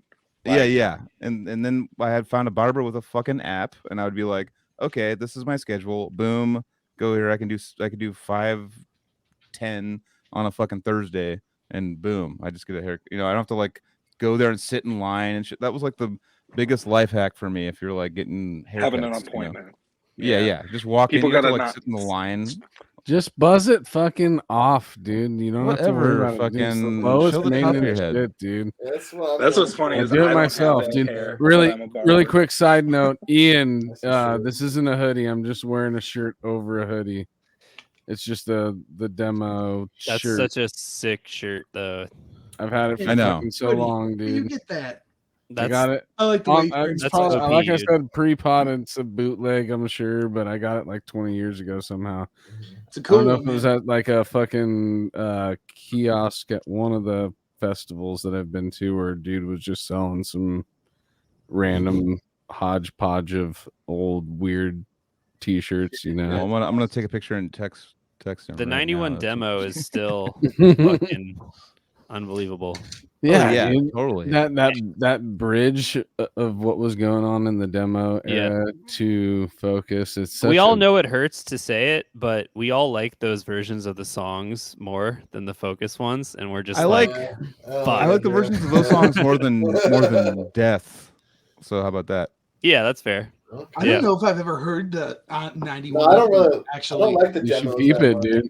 yeah, Okay. I should. You know what? Tristan or Cynic for me was a big Trace and impact. Tristan Air Yeah, was like yeah. the album for us because Yeah. it came out in 100%. 2008 and we were in high Yeah. school Yeah. when that shit came out. So it was like Right. boom. And I knew Yeah, I'd exactly. known of Cynic before then. Like Yeah. I like put Focus, onto them yeah. right before that had come out because I had seen that there was press on them reuniting to play shows. And I was Yeah. like, oh, I'll check out Focus. And then I was like, I've never heard anything fucking like this, which was crazy. And I was like, it was kind of a shock to think that was even considered like metal. It was such a fusion. Well, just think such a about the fusion era. of Like, so think about much. the era for you, like Oh, wearing that dude. bright green shirt right now is an era. Like, Yeah, for for them, real. for them coming out and like playing that style of music to open for Cannibal Corpse in '94 was an era. Like, that's like that sounds like a nightmare. Like, to Yeah. go out there and just be like, we're gonna do like a jazz kind of like prog band in front of, and just But it go out there rules. and get like booed half the time and Yeah. still stick through it and be like fucking, Yeah. like that's like huge. That's like one of the Right. most ballsy things you can do. I think Yeah. This is like for metal, it's one of the more important ballsy things. Yeah, taking a risk, Yeah. and Mhm. a Right. lot of bands don't do it these days because it's very scary career-wise, but Yeah. I don't know. I think we've always been for us, creative risks haven't been a problem because we've like pushed ourselves so far so early. But you to have the take landscape those. now. The landscape's been built Yeah. now. Like where like bands have done it now. So it's like Yeah, now so it's like if you want to take a it's risk, it's like contemporary you take now. a risk. Yeah. Yeah. Yeah. But back then it It's was like- like dude, bands you're like about to Cynic that fucking open die. those doors for a Warforged Right. to take risks. For Cynic Sure, being yeah. so Yeah. contemporary as they were at the time of being like a jazz fusion mixed with death metal, it's like that's just a sound. That's like a sonic in itself. We could apply to Warforged, and like Yeah. I remember we had on when our first EP, Essence of the Land, came out. There's an intro song called "Diabolical Being." And part of it has this kind of like double picked lead riff that's very like Paul Masvidal-y, like Cynic sounding. And the dudes in that band, Viljarda, when that EP dropped, like they were like, this is sick. And like their drummer at the time was like, this part sounds like Cynic. And I was like, and one of their singers messaged me and was like, this kind of sounds like Devin Townsend. And I was just like, it's like, what? Okay, like, this is insane, and I love that band. So like, there's no one at the Cannibal Corpse show. There's no one going like, dude, that sounds like Alan Holdsworth. Yeah, exactly. Yeah, no one doing that, you know what I mean? Which is They're totally just like, where Ooga Booga? Yeah, right. It's like, this isn't fucking stupid enough, man. But it's like, I know. You know like, what? I need more like, caveman, it's cool brother. because it's like we love Cynic, and we love so much different metal and so many different metal bands that we've kind of become this thing where we've been able to really source a lot of like these sonics that these other bands that have inspired us from these other bands. And I mean, that's kind of, I feel like that's really what contemporary metal is these days. It's like finding a unified sound within all these different artists that you're influenced by. But for me, it's like, we got to keep doing that. Like, if we do that, we'll end up with one sound for everything. Dude, if things keep up like the way they're keeping up, like I've brought it up like 9 times tonight, but like the Ticketmaster thing, but if you're going like with like music and like influences and things like that, like it's going to turn into like, well, that was inspired by this band, so you owe them 4%. Right? This was inspired by this band, you owe them 1%. Yeah. This band, it's like, it might be like with like AI like breaking shit down, it's like going to be like, all right, dude, it's going to be like, whoa. Yeah, I know. Yeah, who fucking knows? The future of the music industry, with such a fragile industry that it really is, it's very hard to predict where things are going to go. Because, you know, it's like you were talking earlier, I kind of wanted to bring this back up because you were talking about it earlier about how these bands do these cycles where they're releasing singles and then the album comes out. And we're talking about how these vinyl sales factor into the fact that it's a big pivotal point, and sometimes how bands are releasing their records, because it's like you want those sales to go towards your first week numbers because you want to make a great, because that's the big impression of the industry these days. The physical copies. That's what you're saying, right? Yeah. But it's just like music comes and goes so fast, and in with how the pandemic affect vinyl and the vinyl industry, it's like we're still waiting on Sundial. Like, I'm not quite. I think we're expected to get those next month, but it still might even be a delay after that because of like that album kind of. If you bought one, we're sorry. We ended up having to push Sundial a little faster than we had thought because it kind of had to coincide with that Rivers tour. So it was sort of like we needed to move, and we were moving like way fast with it. So that's kind of why that record came out the way it did. But I'm kind of happy it did, because I've been noticing a lot of, and I'm not here to like create anything, just kind of putting this narrative out there because I feel like more bands should be thinking this way. But if you're sitting on music forever, like because a label is making you wait to put it out, you know, it's kind of like, think about how much stock you're putting into that and to how much you could actually grow your band on top of that, because, you know, that's going to hinder you right there. And I mean, there's bands where I've had one-on-one interactions with dudes where they're telling me, they're like, yep, our record's done, our label is waiting, you know, they're waiting to have it in hand before we could do anything with it. And you're waiting a long time sometimes, you know, and it's like final shortage and shit too. Yeah, and at that point it's like, well, how can you know, what can you really do to move forward? And it's like we end up in this awkward stagnance now because, you know, vinyl isn't. I have a question, because you said something about the physical in hand, that the only thing that counts for Nielsen is actual orders that are shipped or something? Yes. So from my understanding of it, I don't know for a fact if this is true. But I mean, one thing I wanted to see if this was possible, or this is actually how they're counting things. So there's bands that are doing like let's take Lorna Shore for like a band that everyone kind of knows.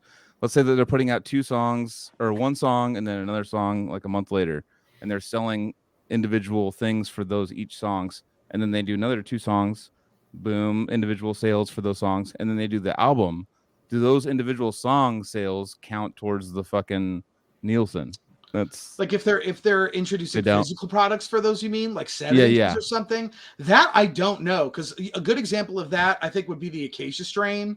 They did this thing where like there he is. They did this thing where for their last record, Slow Decay, they did that 7-inch. They put out each track on the album was released in these 2 songs, 7 inches, and I bought them because I love that band. But like, I don't know if that counts towards. I'm not quite sure if that counts towards an album sale or not, because if it's marketed as a separate release, would that count as a separate sale for that release alone? Because It has to be something like that, because you know how Spotify, it's like literally Rivers released like their last album, and I was like, fuck yeah, this is sick. And then I was like a month later, like, oh yeah, they released an album recently. You know what? It's like, something that it just goes by, so your brain just like takes in all this stuff. The thing is, with something like that, you need like the research is necessary, because it changes so much within how fast the music industry evolves and media evolves and culture evolves, that you need to have your eye on it somehow, or at least know somebody that has access to that information. There's That a looks $1 million like idea. a different ingredient in your Right, because like the six of us could sit here and speculate all kinds of shit about. Wait. We I just might wanna not know the answers to. bring attention to the fact that Tim's now, I think, using a different chemical. Oh, Well, Getting on that cannabis level, dude. The cannabinoid. Yeah. I just realized I was like, I really Cannabis. want to eat some Texas toast later, and this. Talk about the fucking Bliss music video. You're dude. priming your The Bliss, munchies, dude.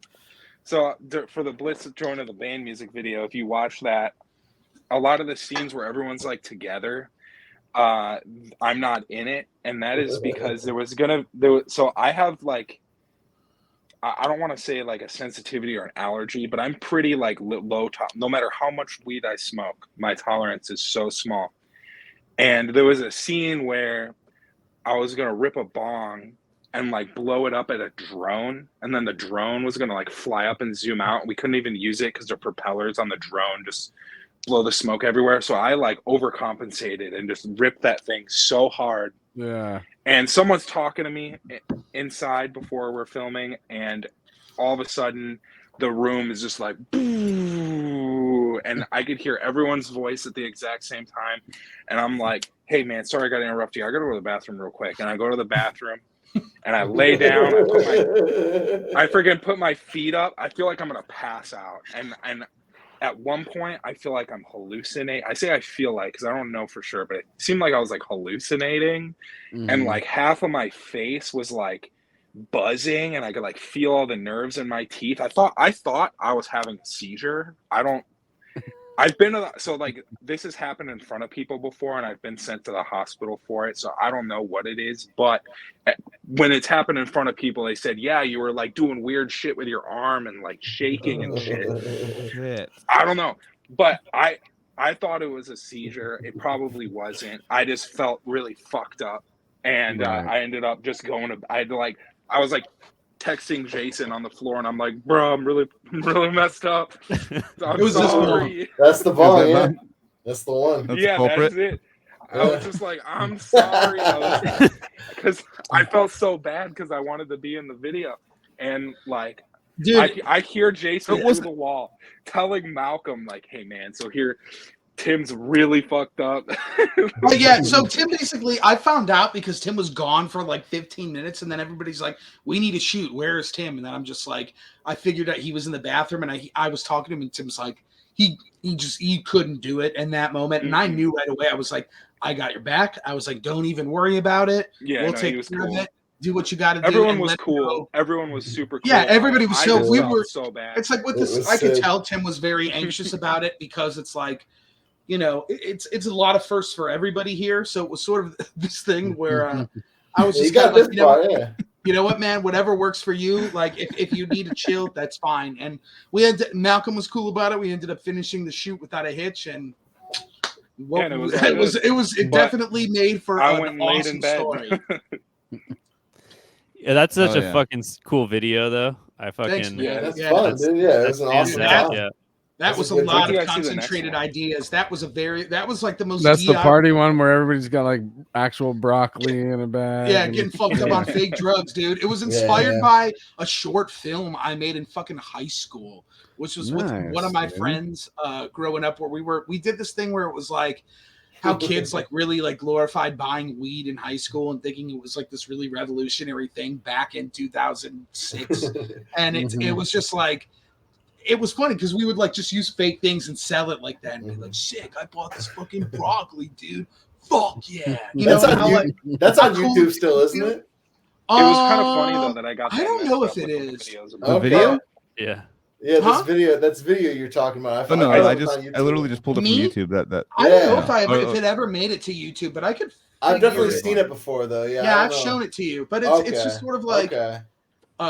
yeah, and everybody like we had come up with a couple ideas for it, but I realized that it was like we had to really fucking like humble ourselves as far as like coming up with creative ideas for videos because it's like we don't have access to fucking studio gear. We don't have access to like, so it's kind of like let's use our fucking imaginations to make something fun and sick and cool and self-reflection and like Sick. humorous. And it's kind of like, you know, we're all dudes that constantly like fucking are on 10 with our senses of humor in our band, you know, and it's kind of nice to be able to have this, you know, to be able to display another type of emotion through the music with like, Yeah. you know, we knew like when you look at like a song like Bliss Joined to the Bane, there's a lot of deathcore sonics in that song.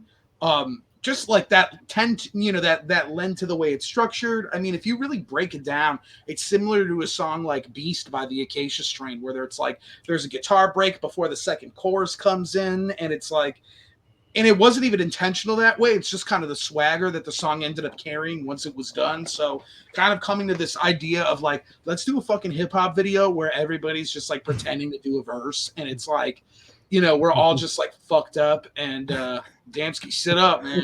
Kevin, sit the fuck up, man. Shout out, You gotta live, man. Sit the fuck up, man. Put some respect, dude. You can't, dude. That is hilarious. There it is. Yeah. Fuck you, Kev. Yeah, it's sick, dude. That's hilarious, dude. But yeah, it was Goddamn. it was just fun to kind of You. do that shit and like do something a little different because our old music videos were so dark and very like, you know, they were very like there was a little bit of humor in them before, but I feel like it didn't come from a natural place. It felt from kind of like, how can we make this funny to everybody? And I think that is important to think, but it's like you also want to make sure, I feel like for us, that we're executing in it in a way where it feels like it's something that we would actually joke about. So being able to do that was just like, oh yeah, this is great. And Artisan couldn't be more down with it, which was cool. I mean, I love how you guys' personality comes through. I also want to shout out Max, who's like just a fucking giant. And yeah, dude, live, I mean, I knew Jason and like, you know, his homies, and I was like, all right, this is gonna be so fun. And then Alex like literally like scares you, dude. Like it's so gnarly when you guys are all on stage together. Yeah, man. And he's like a foot taller than anyone else. And when you guys were like a well fucking oiled machine when you played. Like thanks, man. That's probably like 20 shows in or 30. Yeah. Even, I don't know. But like by the time, yeah, it was like, I don't know. I mean, you guys are all into it, but yeah, it's like, and just Kev brought just coming in to say what's up. That was fucking rad. And Kev with Alluvial, that tour was also insane. And he had such sick presence. And then I just wanted to say that I wanted to go see Alluvial with Car Bomb Animals as leaders, but the closest show was Vegas. But that looked like one of the most fun tours. That's like a dream tour. Those are like 3 of the top bands right now. Yeah, and Dude, it's Kev sick was to on see the way to Alluvial my blowing up. house. He's on the way to my house, and their fucking van broke down on the way to my house. Like, to Dude, yeah, come, he like, told us sleep about and hang that. out, and I was like, "Fuck!" And then they sent me a video of like the van getting like Wes in the fucking driver's seat, like it's getting like pulled up. I'm just like, "Oh shit!" It's like a real. These are real issues here. These are not like I'm like, "Why aren't you guys here? Dude? What's going on, dude?" You know what I mean? Yeah. Like fucking real tour issues. Like that's Dude, they have that's bad what you have luck to with deal bands, with, you know. dude. They always they got always lots have of van something problems. going That band, it sucks. Yeah. Alluvial in general. They had all the van problems on our They had tour. van problems on our tour. They were having a few Tire problem. Trailer issues. Trailer tire, yeah. Yeah. What's but up, I Kev? think- East Coast can't take care of their fucking vans, or what's going on, I dude? don't know, man. No, I just maybe I don't know. They take good care of it. Wes is a fucking like genius, man. But like yeah. we we actually those guys ended up staying with and hanging out with us for a couple days in between that tour they did with Revocation and the Car Bomb tour. Mhm. So we ended up getting because they spent a couple nights at Max's. So we were chilling with them like on Alex's birthday and shit. And it was cool to just kind of get to hang out with those dudes again because we formed such like strong friendships with those dudes. Yeah, and Kevin's the shit, man. Kevin fucking one style Muller, dog. One style Muller. It's long. Nah, he's got more styles. I actually like. I know I he picked does. his brain a bunch because we like make a bunch of we like rip on each other about like East Coast versus West Coast and stuff. And like, there's one of his one of his streams where we're going back and forth, and he showed me a bunch of cool shit. Where I was like, all right, Hell yeah, no, he's all right. I get it. Like, I'm not saying I'm tech all the way, dog. Like, I like the chunk. Like, what are you talking about? Like, what's going on? Like, dude, I'm willing to admit New York is harder than Seattle. Yeah, I'm willing to. I'll take that out. Yeah, New York would beat the shit like in a fist fight. Like New York, you guys are fucked, dude. Respect like, the fucking knuckle deep, dude. Seattle would fucking be like. I know there'd be like lawsuits and shit. Like, I'm gonna sue your ass. You got a lot of guns. You know what my dad is? You know what my dad is? It's like there's nowhere more lawsuit friendly than New York City, though. I'm sorry, they're gonna sue you. That's where all the lawyers are. That's true. Yeah, that's true. They're like, you've been served. The fucking... I saw that movie, dude. I saw that movie. You got served. I think you were in that movie, dude. I think you had a juke scene in that movie, dude. Yeah, dude. Yeah, man. I think you had a twerking scene in fucking.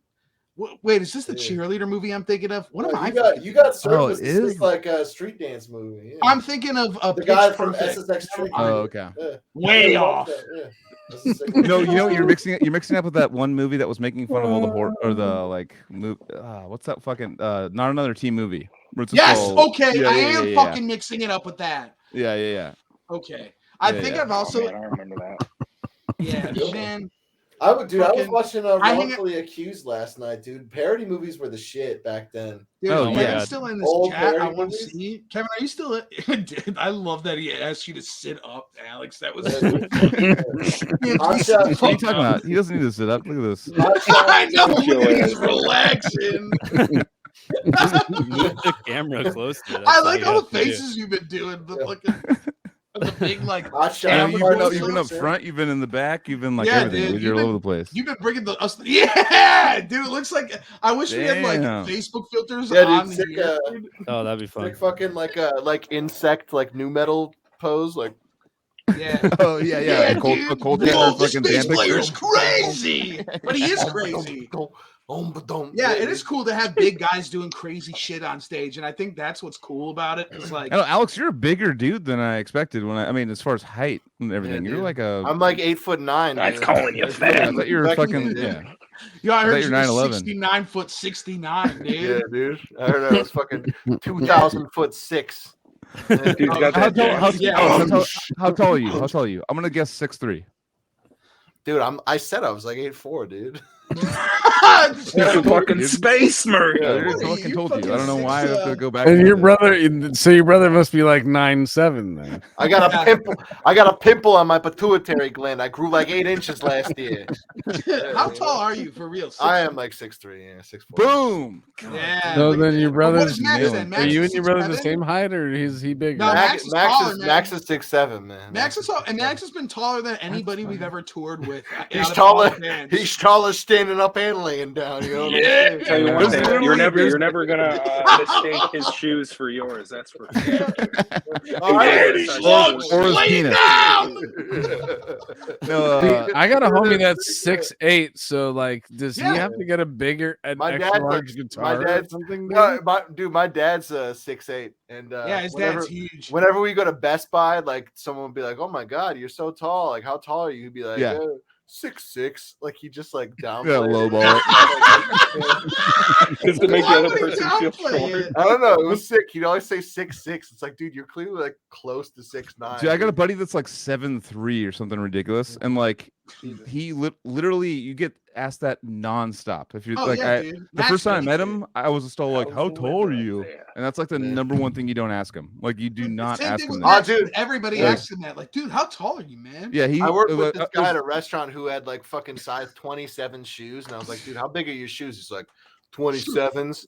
I'm like, "Oh, really? Why don't you shove them in my ass?" You did not say that, dude. No, he did have size That'd be good. 27. I know. Wasn't it the guy from That guy from Lockdown? Yeah, it was Stature. Yeah. He was from a band called Thatcher, Spectrum. yeah. Spectrum of Delusion or something. I can't remember their name. That's good. No, that band's on Artisan Era, dude. He was not You're in right. that band. You're They're right. from Europe. There were some. Yeah, There was yeah, something he was called in this Spectrum. European band on our label. I just didn't know it. No, something called Spectrum though. Spectrum of Thatcher's 7'3" shoes up my ass. Yeah. That's the best fucking response, dude. Why don't you shove them up my ass? That was great. Yeah. Then I you'll love laugh. how You won't be like, love oh, how it's the same fucking nobody would question every time. expect you I to have say a- that after I have they a ask fucking- you Yeah. It's like what I have a size fucking- shoe they curveball. have, dude. Sick history of working at like local metal themed restaurants, dude. I worked. Yeah. All right. I That's worked so in- funny to me, Yeah. dude. Yeah, dude, I'm the most metal guy here, and I Alex fucking started listen to working in kitchens because he yeah. lied in fucking job interviews and he never had any kitchen experience. Yeah. And these motherfuckers were just like, "We're down, dude." It was so sick because I would go to these restaurants and Alex would like hook it up. It was the best. But Are you talking about neither of these what's the places fucking exist burger place anymore. there? Kuma's? You're talking about Kuma's? I didn't. I almost worked never at Kuma's, achieved but that I was training to be there. I was like working there, and I was like just like cutting tomatoes and shit. Yeah. And I just like left mid shift. I was like, this stinks, dude. I have a way better kitchen job right now. I'm just gonna stick to that. So I left, and I was getting texts just fucking blowing them off. You know what I'm saying? Yo, where the fuck are? Yeah. Or you suck the kind of Which tomato. Kuma's was that? Was that one of the new Kuma's? Or It was that the old it was the nice one in fucking So just to explain to everyone who's West listening, Chicago. though, They like, had people they had a People- severed there's not- savior burger. yeah, they had the like They a did. decrepit one too. But to people that like don't know what the fuck, have never been to Chicago, explain. One of you guys explain Kuma's to people. Yeah, Kuma's Corner is like a metal themed restaurant. They have like burgers that are like named after metal bands, and they just like style the ingredients in a way that yeah, they're nice burgers. They're like $16-$18 burgers or some crazy shit. Yeah. And That's like they that's like style a it McDonald's in Santa some Cruz. nice But way. anyways, yeah, I ate there when they had a ghost. Yeah, it's a lot of food, ghost dude. burger. yeah, the ghost had burger was goat- crazy. It had goat meat on it, and like they put a communion wafer on it. So a local Catholic church got pissed off, and like I was sitting there eating that burger in front of like 200. Yeah, it was a Protesters. protest. Protesters? Oh, And me and yeah. my friend were like, we had a couple drinks, and we were like, "Ugh," yeah, like hail Satan and all this bullshit, and they were like We're sticking eating the crosses in flesh our of face. Jesus, dude. you yeah, guys they should were like getting you guys should have upset. like nibbled one of those fucking wafers like off one of like one of Yeah. your balls. Yummy Jesus. No, it's like, well, the thing is, like, people are reporting on it, be like, it's not consecrated, so it doesn't count. But like, It's not just- a blessed bunch of by those a people just did priest not. or It's not- whatever. yeah, right? yeah, but but still, it Yeah, didn't so stop why'd they these come guys out and from getting protest mad. then? It's like, go the fuck home. It's dude. because they want they're like us. We want followers like, too. dude, don't We want use our- followers. I live in a Don't use our buddy. fucking crackers, dude. Stop using our crackers, dude. Just Yeah. get them out of there. I live in Like, a we're just in a bunch a- of And then- crackers that but want they doubled followers. down on that. They doubled they're down like- on it. Yeah. The burger they had right after that controversy was the I hate God burger. So like Yeah, instead of no, like they saying call back. sorry or something, Or they not doubled call down back. on Yeah. it. And it wasn't Just even named bomb. after the band. It was just the statement. It was just after the natural hatred for the Lord himself. yeah. It's like we're making a point. It's not EYE, it's I. Yeah. I hate God. Yeah. Very pirate. I Kuma. I matey, I do hate God. You guys ever see that's Muppet Treasure literally- Island with fucking Tim Curry? Yeah. Good one. Oh, That movie's yeah, sick yeah. as fuck, dude. And then he Hell was in It. Very crazy. You guys That's- ever that's- think about that's that? one of the This few motherfucker places was that- in Congo, It, and fucking Muppet Treasure Island. Who's got a resume like And that? Home Alone 2, dude. What are you talking Yeah, about? and dude? yeah, fucking and Donald Trump's in that movie too. Can you believe Yeah. that shit, dude? I forgot all about What is that. going No, I on? can't because he did a bunch of crazy cameos in 90s movies. Dude. He was Yeah. in fucking, Well, dude. I mean, in all fairness, Joe Biden was in Eraser, so who gives? Yeah, dude. What's what? Joe Biden's Was like, he really? come on, man, don't erase me, and then or No, he's Oh, okay, okay. not. erase. I know, okay, that's good. That's good. I was like, I'm looking it up. I'm like, Joe Yeah, dude. Biden. McCain, and John Eraser. McCain was in 24 though. That was for real. Yeah. Yeah, Okay. John McCain was in 24. When was I he in used to watch that. 24? What are you fucking talking about? He was Is in it real? for real was in 24. He like You're just not walks lying? up to a guy and hands him like some papers, and they go, John McCain? John McCain. How did he handle like As a this? cameo? Yeah, Right, yeah. like that. It was a cameo. Like But John did he McCain. like say something can't go like, above "Yo, his- I'm fucking John Sorry, fuck McCain," that. and then he Yeah, gives it he to was him? like, vote Republican, and then he handed the thing.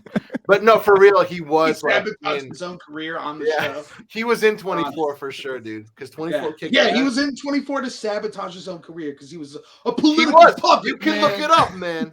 All right. We've All got right. Fucking look deep it as up, shit man. on these This is the weeds, most. guys. We're gonna name this 24 episode rules, "The though, Weeds." dude. We're gonna name this "The Weeds." I think we might put Warforged on there, but I think it might be "The Weeds." Weed forge. That's real. Weed Forge. Weed Forge. for 24 was sick, man. Well, we'll look at. We got the weeds in the background the whole time. I knew this was gonna happen, so fucking. Actually, you know what? Casey put this on here because he couldn't make it, and was like left this as the background, and I was like, I Yeah, took it no, off, and then I put it back on. I You forgot know? to mention that in the beginning. We love Casey. We miss him, but he Of course, took a night off, and it's all good. Everybody's smoking love his Casey. memory. Everyone's doing the pot stuff, dude. That's Yo, Yeah, pass it legal over here. here, man. Stop being so scared over there, Joel. I'm You're scared of it, fucking- dude. You are scared. I've literally sold more of it than you've ever smoked in your life. You're such a fucking lying fucking sack of Me garbage. and Bill right Robinson? now. Are you kidding? Oh, Yeah, sure. man. I shouldn't say that. I smoked a lot of weed. Neil Robinson Siegel. I've been Oh. smoking Yeah, weed man, longer than like- I haven't been. Dude, it's pretty crazy. to me Think about that. Like talking to you guys sometimes. Like I still remember like the day you guys dropped igniting the Tesla coil on MySpace, and I had biked to my friend's house. My guitar player Dylan at the time, I was in a local band from my high school called Sensory Deprivation. And I was Yeah. going over to my guitar player's house, and my friend Eric called me on my phone. Was like, "Yo, Decrepit Birth just dropped a news track.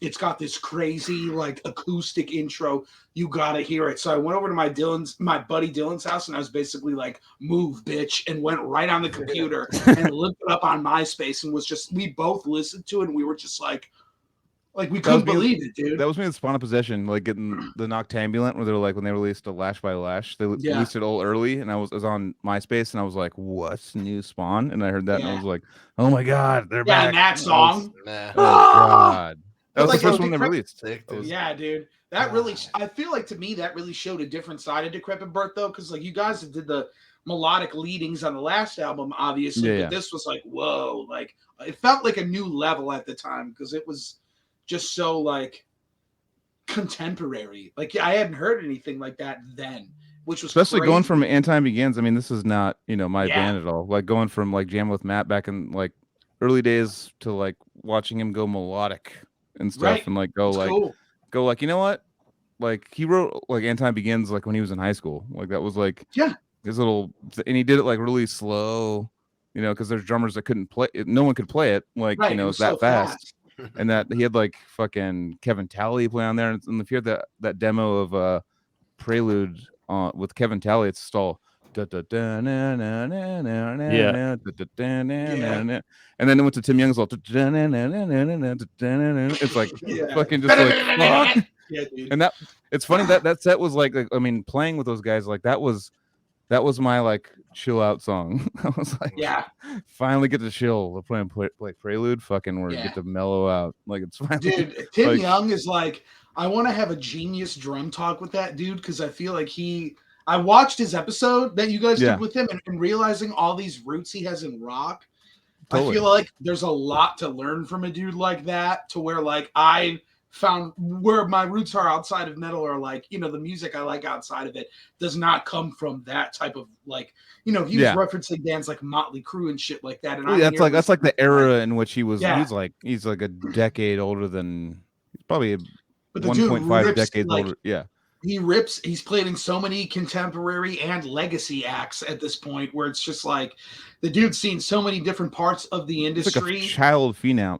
Yeah, he was. I Like, know it's fucking crazy, man. I Yeah, mean, he's yeah. on the first Hate Eternal record. He's on the first He's Decrepit like Birth 18. record. He's on fucking Yeah. Divine Heresy when he did that shit. And then Yeah, yeah. it's just like, what if this kid's got a resume that's out of this fucking world? I'll tell you that. Yeah. I mean that Yeah, the he's Trevor a- Burst he's stuff a was like fucking that was legend. insane. Yeah, that's insane that he did that. That was like that's And then the fucking to have to record with Hate Eternal means that you have to, I mean, hanging out with like, fucking Eric Rutan, he wants it done in one take. He doesn't Right. want edits. Like, so Right. if you're gonna record with him, that means you're gonna play the song 50 times over and over and over and over again until you get it right. But there's also an interesting, separate from this Eric Rutan point, but something that I've been trying to find the answer to the question to.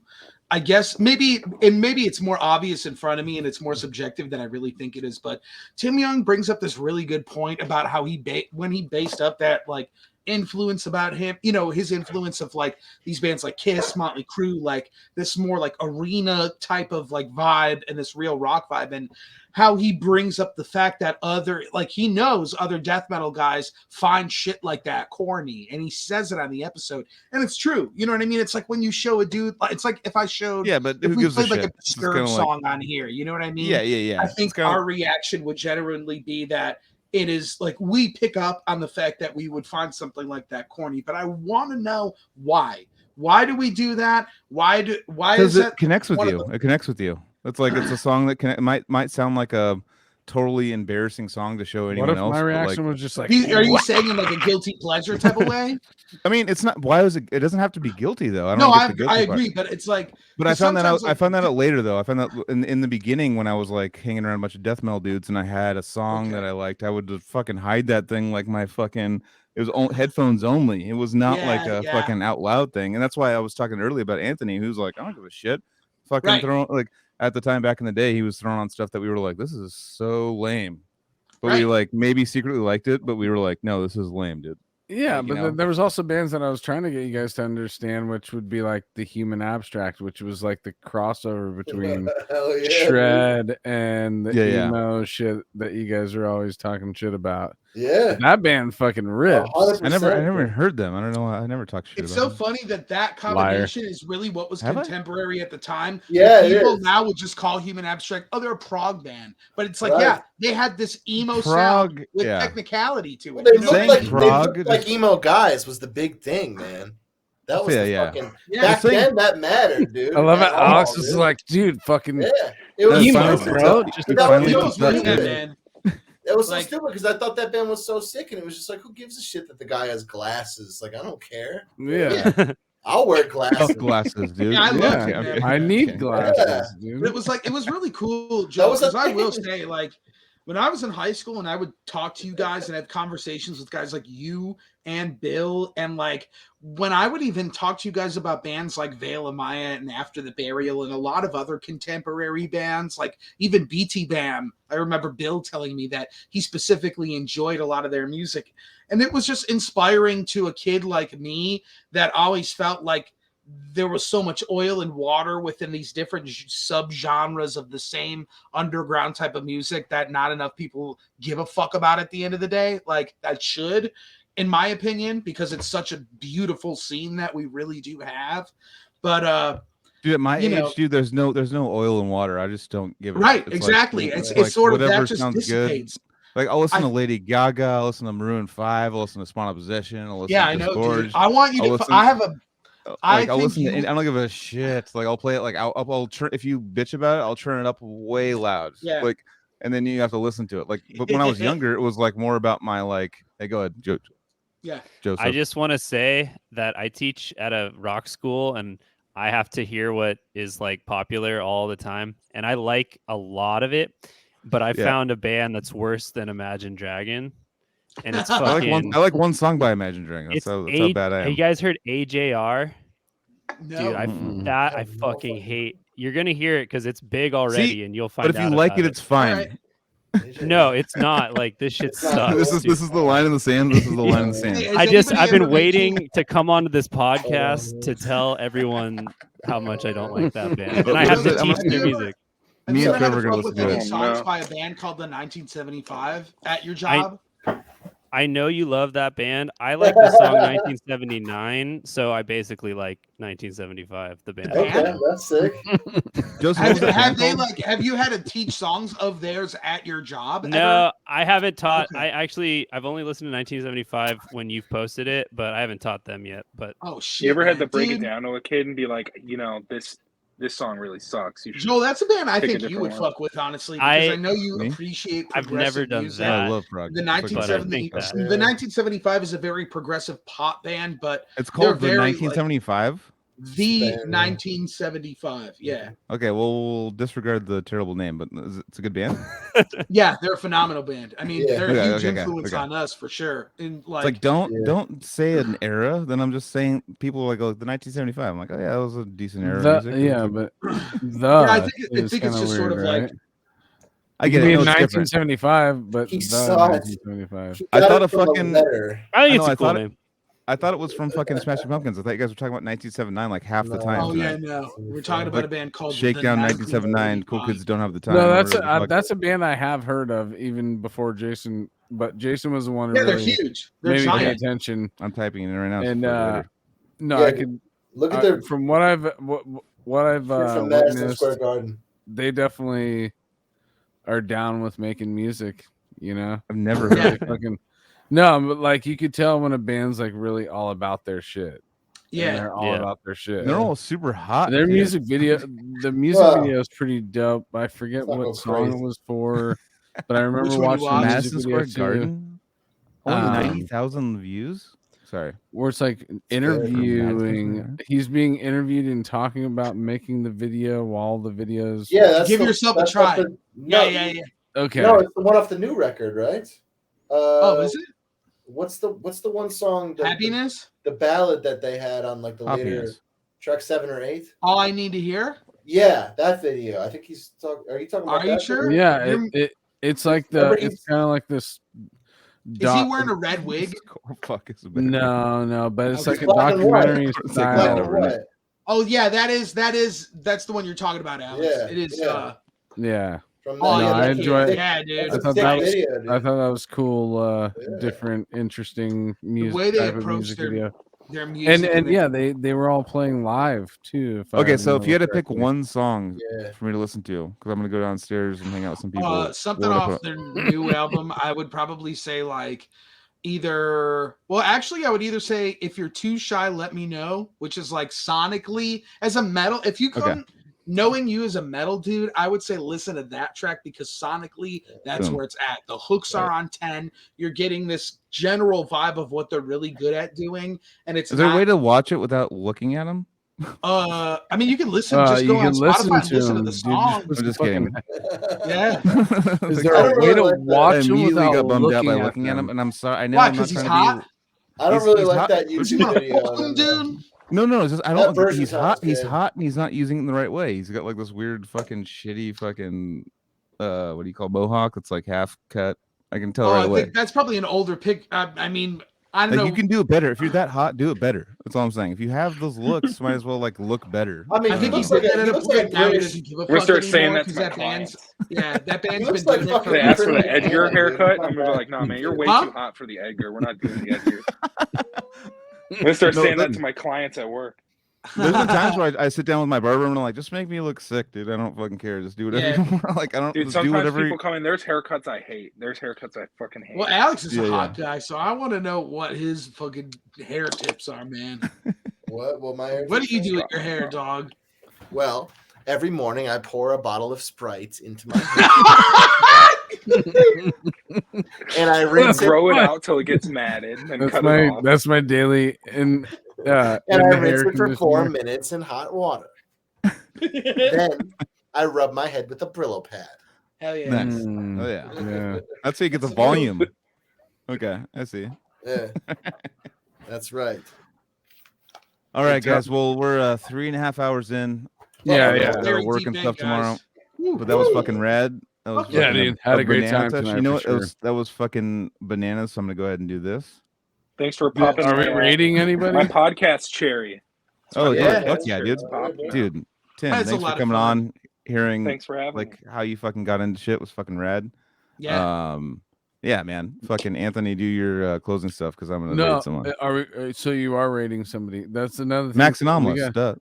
Nice. So we got to say goodbye to those people because Vincent was like, dude, you guys just like shoot us over to the raid and it was like this awkward ending. So Who gives a shit? Goodbye, Vincent doesn't know people what the that fuck are he's doing, leaving. dude. Fucking Vincent's like your dumber brother, dude. No, love he's not. Vincent He's to death. actually way smarter than me. I know he got like a brain science degree or something. Yeah, dude, it's just biochemistry and biological sciences, dude. Double major. what I said.